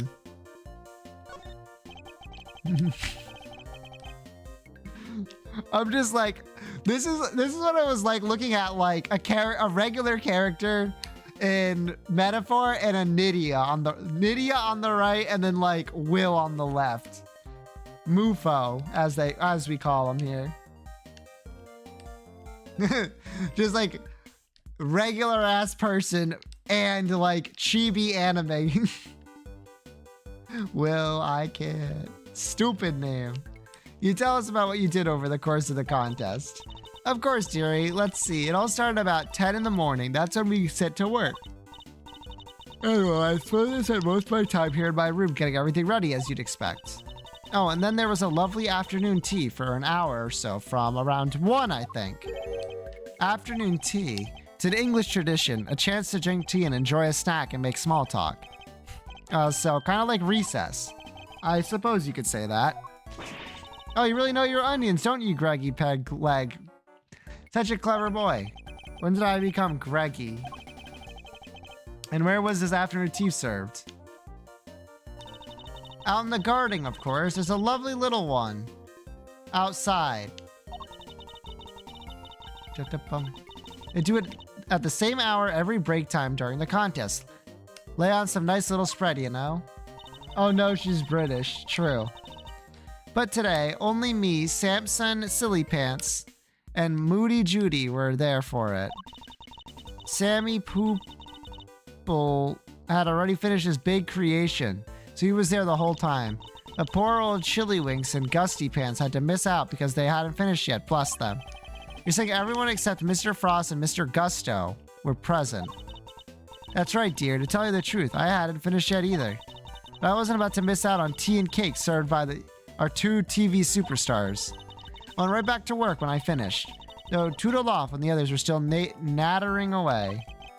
And at any point during the contest, do you visit any of the other competitors' rooms? What? No, dear. Don't be silly. That's strange, because your fingerprints were found in Mr. Tangaro's room. Eek! Caught red-handed. Wait, so you admit you were there? Oh, well, I can hardly deny it now, can I? But I didn't kill anyone, I swear. I suppose I better tell you what really happened. Just promise you'll believe me, won't you, dear? What exactly were you doing in Mr. Tangaro's room? Well, I suppose you'd call it research. Research? Sammy Poodle's a dab hand when it comes to the old sweet making. Everyone knows that. So when I noticed there was no one in there, I just popped in for a quick bit of research, like I say. Uh-huh.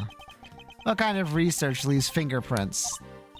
Yes, well, it stands to reason I leave fingerprints, doesn't it? After all, it's hardly research if you don't have a little nibble now, is it? What? You ate little pieces of them.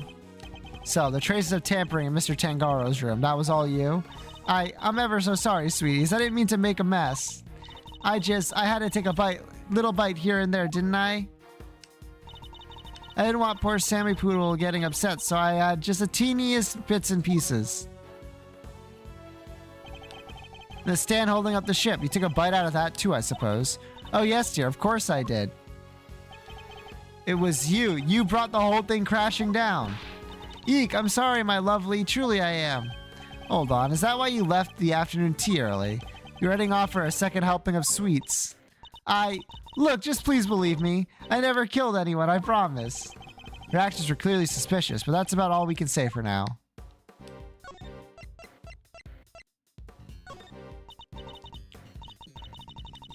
You're crawling on all fours, eating the furniture.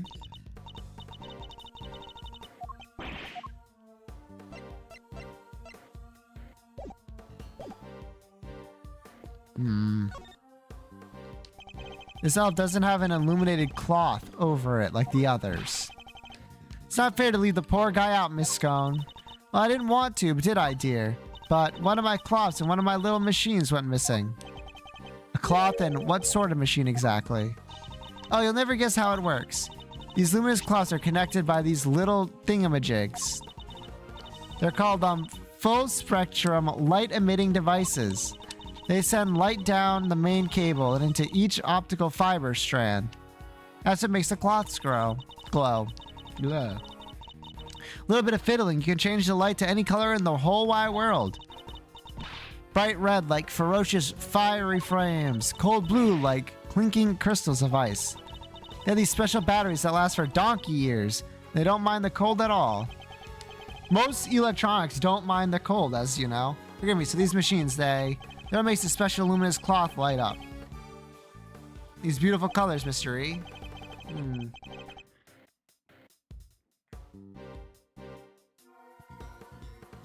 I see. Such new technology, I can barely keep up. So these light-emitting devices, you lost one of them in a piece of luminous cloth? That's right, Lambkin. Heaven only knows where they have gone to. This cloth, it could have been something to do with the case. Yeah, could it, Edgeworth?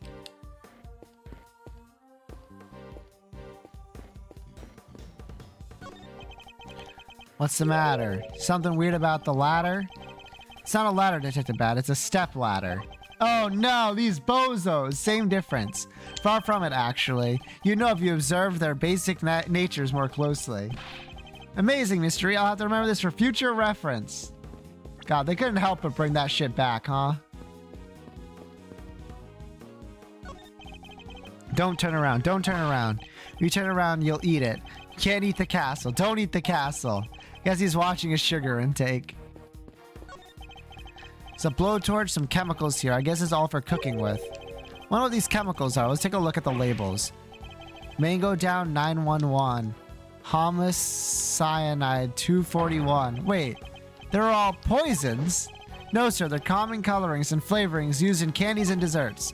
The first is concentrated mango, boiled down to its purest essence, hence mango down. They're asking for trouble with a name like that. Now I'm curious to see what homicyanide tastes like. Tastes like poison.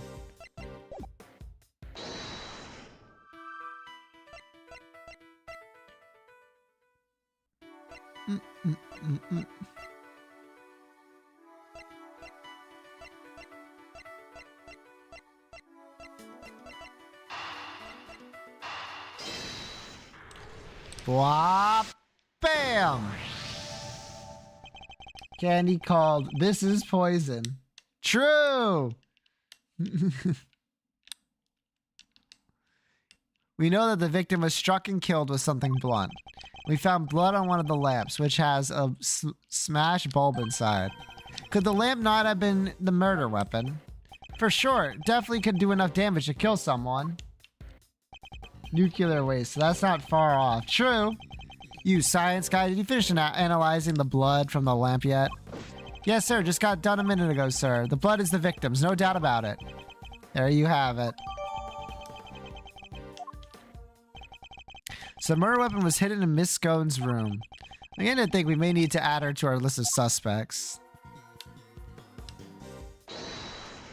Ba-ba-ba-ba-da. Runny cream.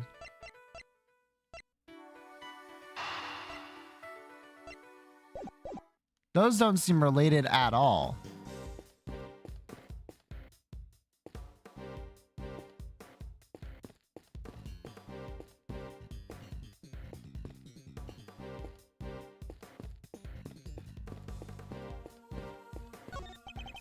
It's a cute little elf made of candy, and it's sitting on a little tree stump. The fabric above it and all the other direction are really add to the dreamlike atmosphere. Stare for too long, we might get swept up in the fantasy ourselves. Yeah, well, our job is to stay right here in reality and get to the bottom of this. Nobody's getting swept up in any flights of fancy on my watch. Door on the wall here, just like Mr. Tanglo's room. Here, I'll open it. Temperature 68 degrees. Light set to green. Didn't Gusto say creams need to be kept at 50 degrees? Temperatures in here is too high. That is odd. I wonder why.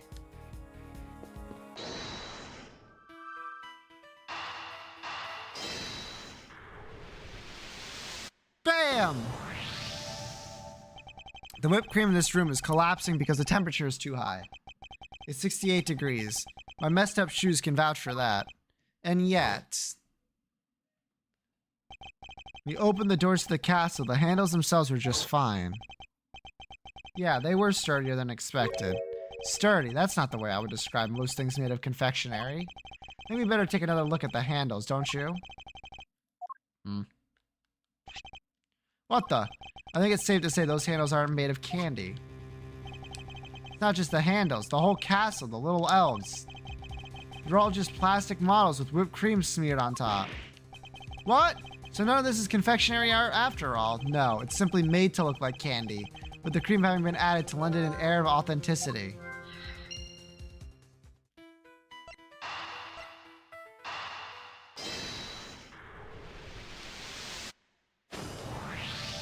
Bro, she's cheating!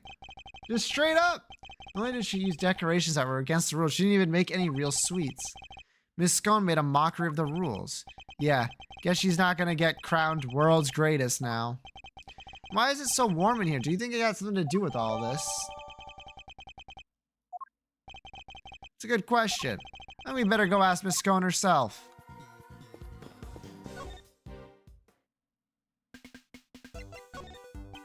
Miss Scone, why is the temperature of your room set to 68 degrees? Because I hate the cold, don't I, dearie? And besides, being chilly is no good for a girl.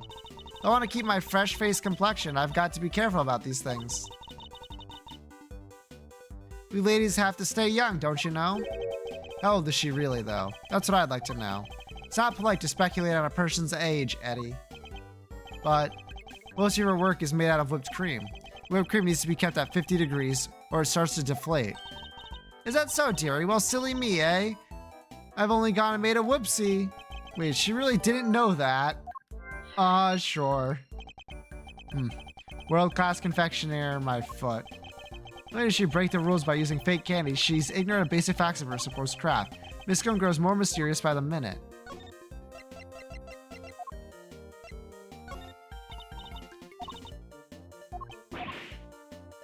Objecting to reality.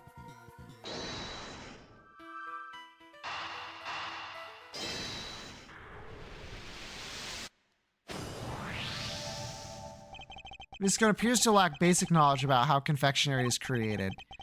And she says that she snuck into another entrance room for research purposes.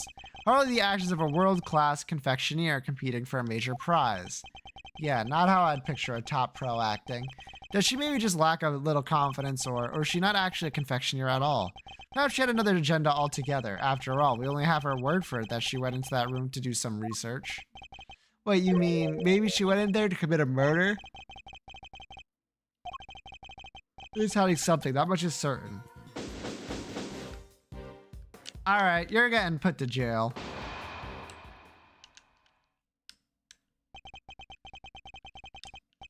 That's enough investigating for now, don't you think? Yes, we've certainly found plenty of interest. Something's been bothering me for a while now. Mr. Von Karma would have surely found the murder weapon when he searched this room. He didn't arrest Miss Scone. He didn't even seem interested in questioning her. I think our first priority should be to find out what he's really up to. Not bad, I have a few things I'd like to ask Mr. Von Karma. Me too. Him and Scone. Eek, how could you, Batty Bumpkin? Stop staring at me like that. Here's Detective Bat is just as suspicious of Mr. Von Karma and Miss Scone as I am. Miss Scone, would you be so kind as to accompany us? Of course, dear. Where are we off to? To find Mr. Von Karma.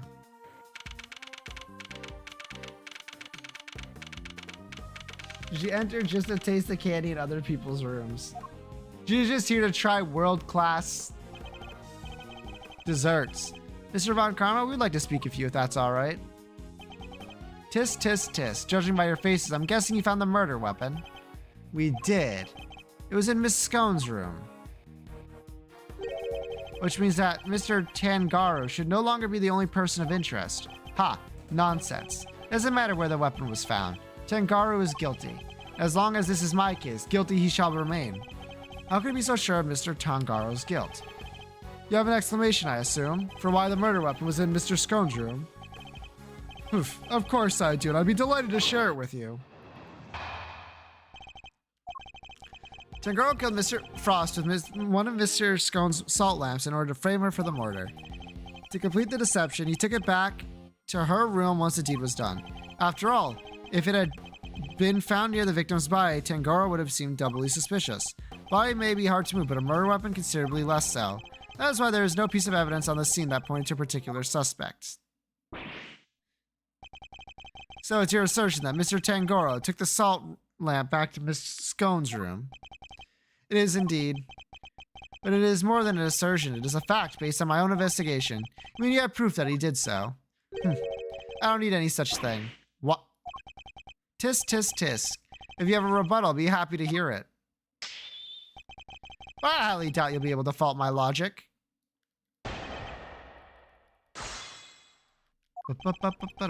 Frost was one of Miss Stone's weapons in order to frame her for the murder. Hold it.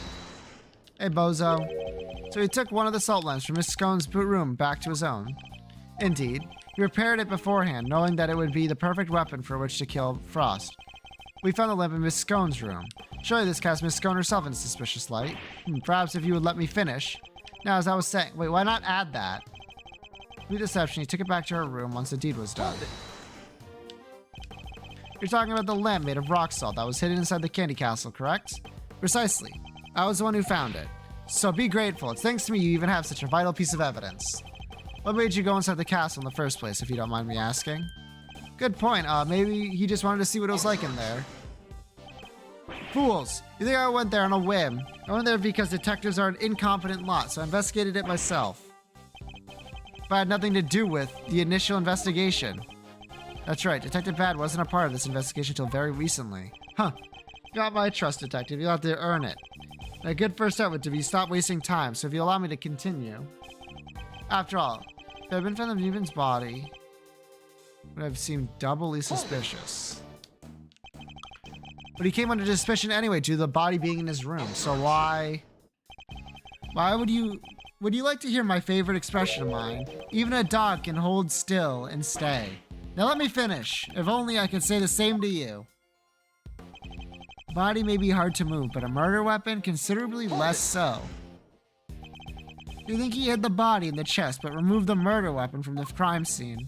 Yes, he foolishly believed his own creation to be perfect hiding place. Eek, I'm sorry, I had to help myself. I think you mean you couldn't help yourself, no? She doesn't seem very sorry to me. In any case, the weapon was taken away while the body remained at the scene of the crime. On the scene that pointed to a particular suspect.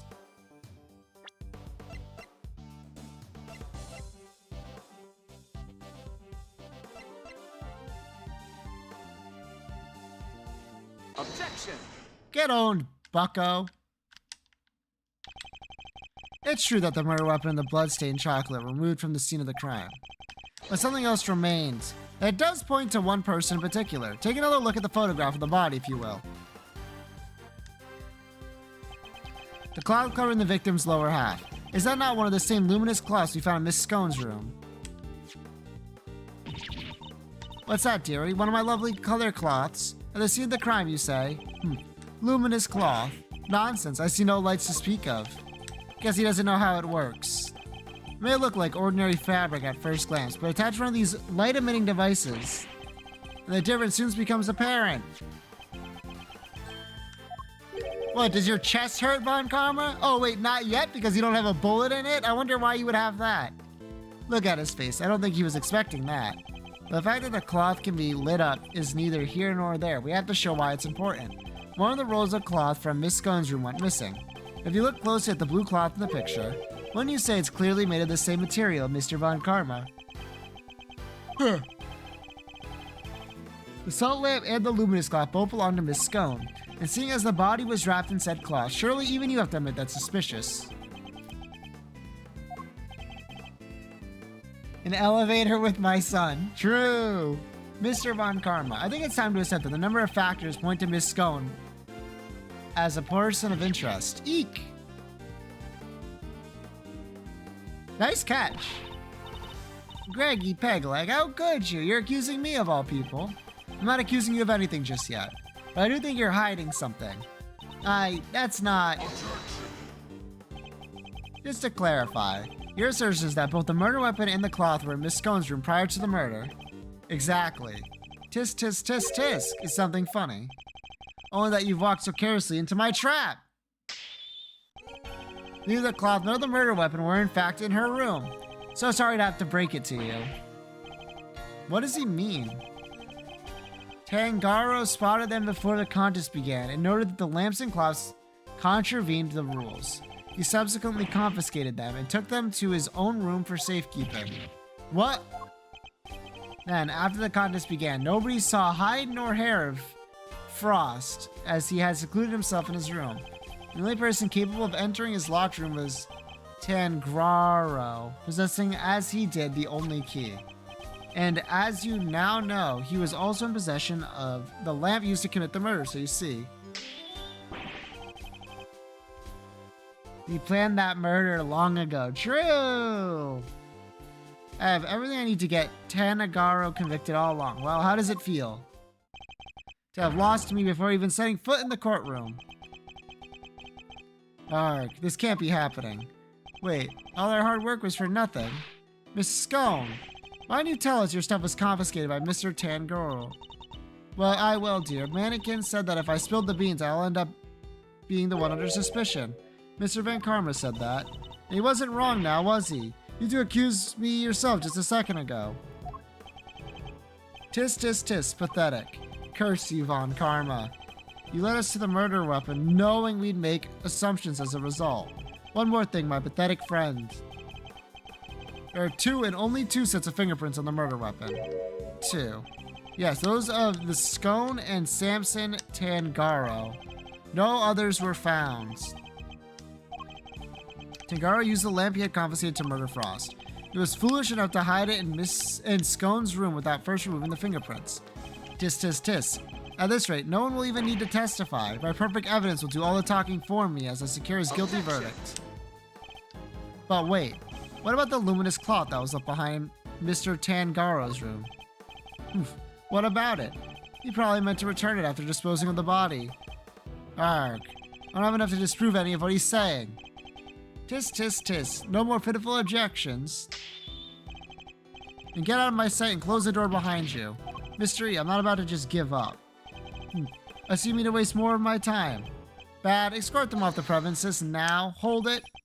This investigation is not over yet. Detective Bad, what is the meaning of this? Sorry, but I'm not in the habit of leaving cases half solved. There's still one last thing from the crime scene we haven't identified. He's right. We still have evidence of someone's activities to account for. Oof. We discussed your lingering doubts at leisure, Detective. Whatever they might be, they're no business of the defense's. I beg to differ. There's a piece of evidence I'm still not satisfied about either. I suspect it might be the same thing that's bothering Detective Bag. What? This is the yet unidentified something that was left behind. Take that. There are fingerprint marks on one of Mr. Tangaro's creations. Supposing they belong to the murderer, it could certainly explain how their prints didn't end up on the murder weapon. How do you know so much about the crime scene? Because I let them look around. You're the defense attorney examines the scene, Bad. Are you out of your mind? Does this guy even try to hide that he's a fucking cheater? That he's like a fucking corrupt piece of shit?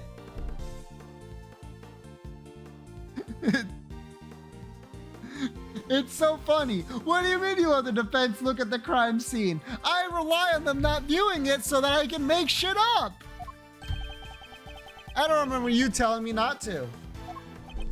Poof, insolent worm. You would do well not to remember this, detective. But the results of your next salary review is up to me. Oof.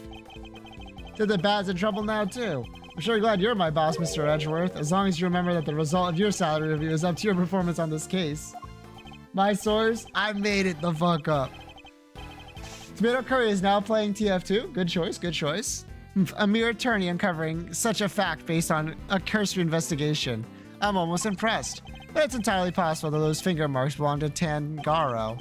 After all, he wore gloves while preparing his creations. Can you prove conclusively that the finger marks are his? Furthermore, there is still something about Miss Scone that doesn't add up. Is there? Or do you simply not prepared to admit defeat? Oh, stop it, Greggy. Stop it, stop it. Why are you so mean to your poor pal? Delicia. I owned up to nibbling poor Sandy Pooh's sweeties. What more do you want? I don't want that to make you a suspect. That much is certain. But you lied to us, and you're still not telling us everything. Sob, Greggy, stop it. Stop bullying me. I'm sorry, but you don't even know the temperature whipped cream should be kept at. What kind of professional confectioner doesn't know something as fundamental as that? I'm sorry, all right? I'm sorry I'm just a silly, muddle-headed girl. What more do you want me to say? I don't think you're muddle-headed at all. I think that you were never a confectioner in the first place. Enough. I'll thank you to keep your baseless accusations to yourself. Evidence is everything in a courtroom, in case you've forgotten. You're going to accuse a witness of perjury. They demand that you present something to back it up. This isn't a courtroom, is it? Nevertheless, what proof do I have that Miss Scone doesn't know the first thing about making desserts? Bitch, everything you have is fake. Every single one of Miss Scone's creations break the rules of the contest.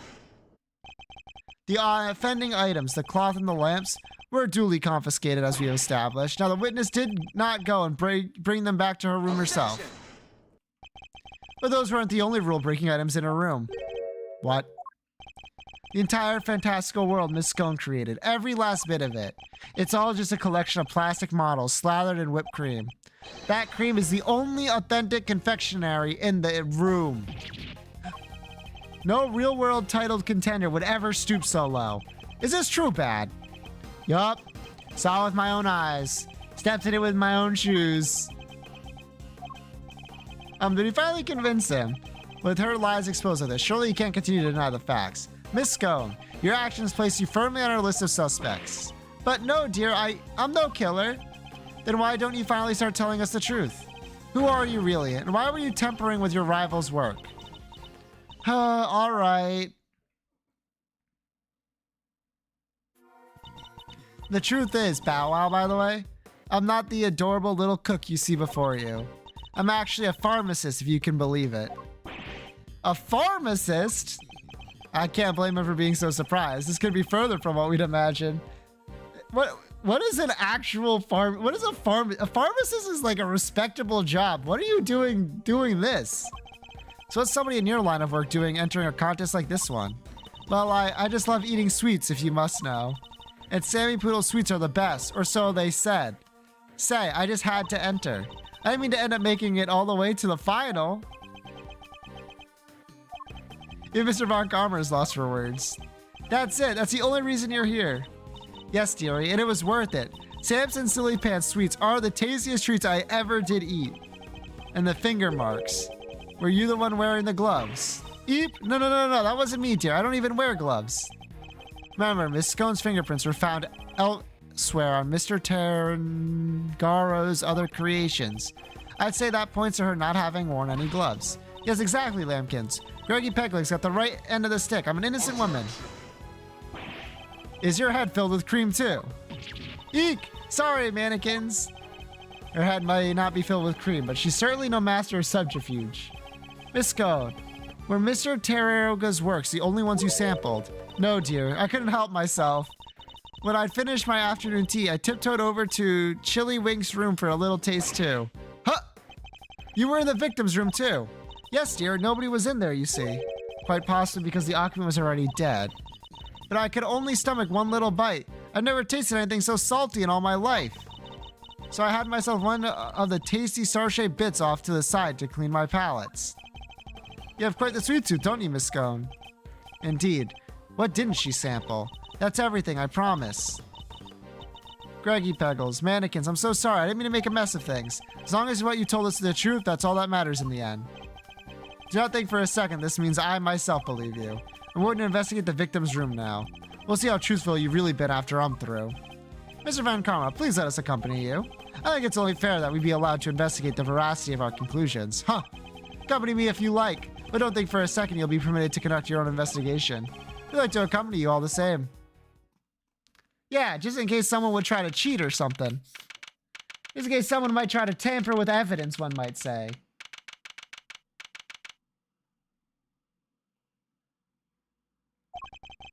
What is the meaning of this?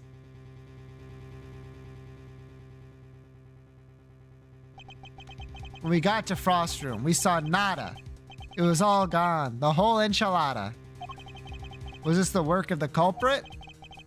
A dead body hidden in a chocolate chest. A murder weapon moved mysteriously to another room. This case was a real peach. It was gonna take some serious sleuthing to get to the bottom of it all. To be continued!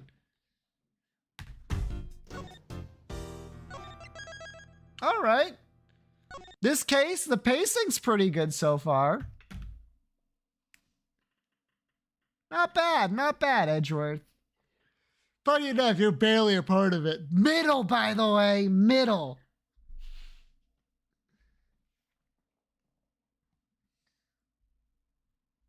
Yeah. All right, gamers. That's it for today.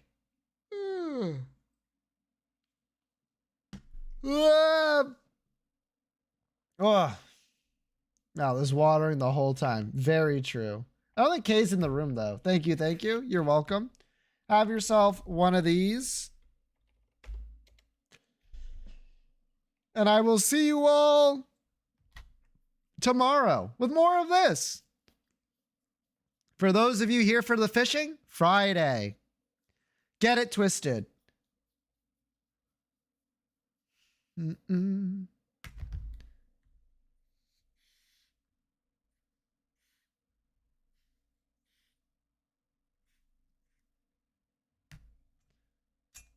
Alrighty. I'll see you all then. Tomato Curry is playing rep fishing.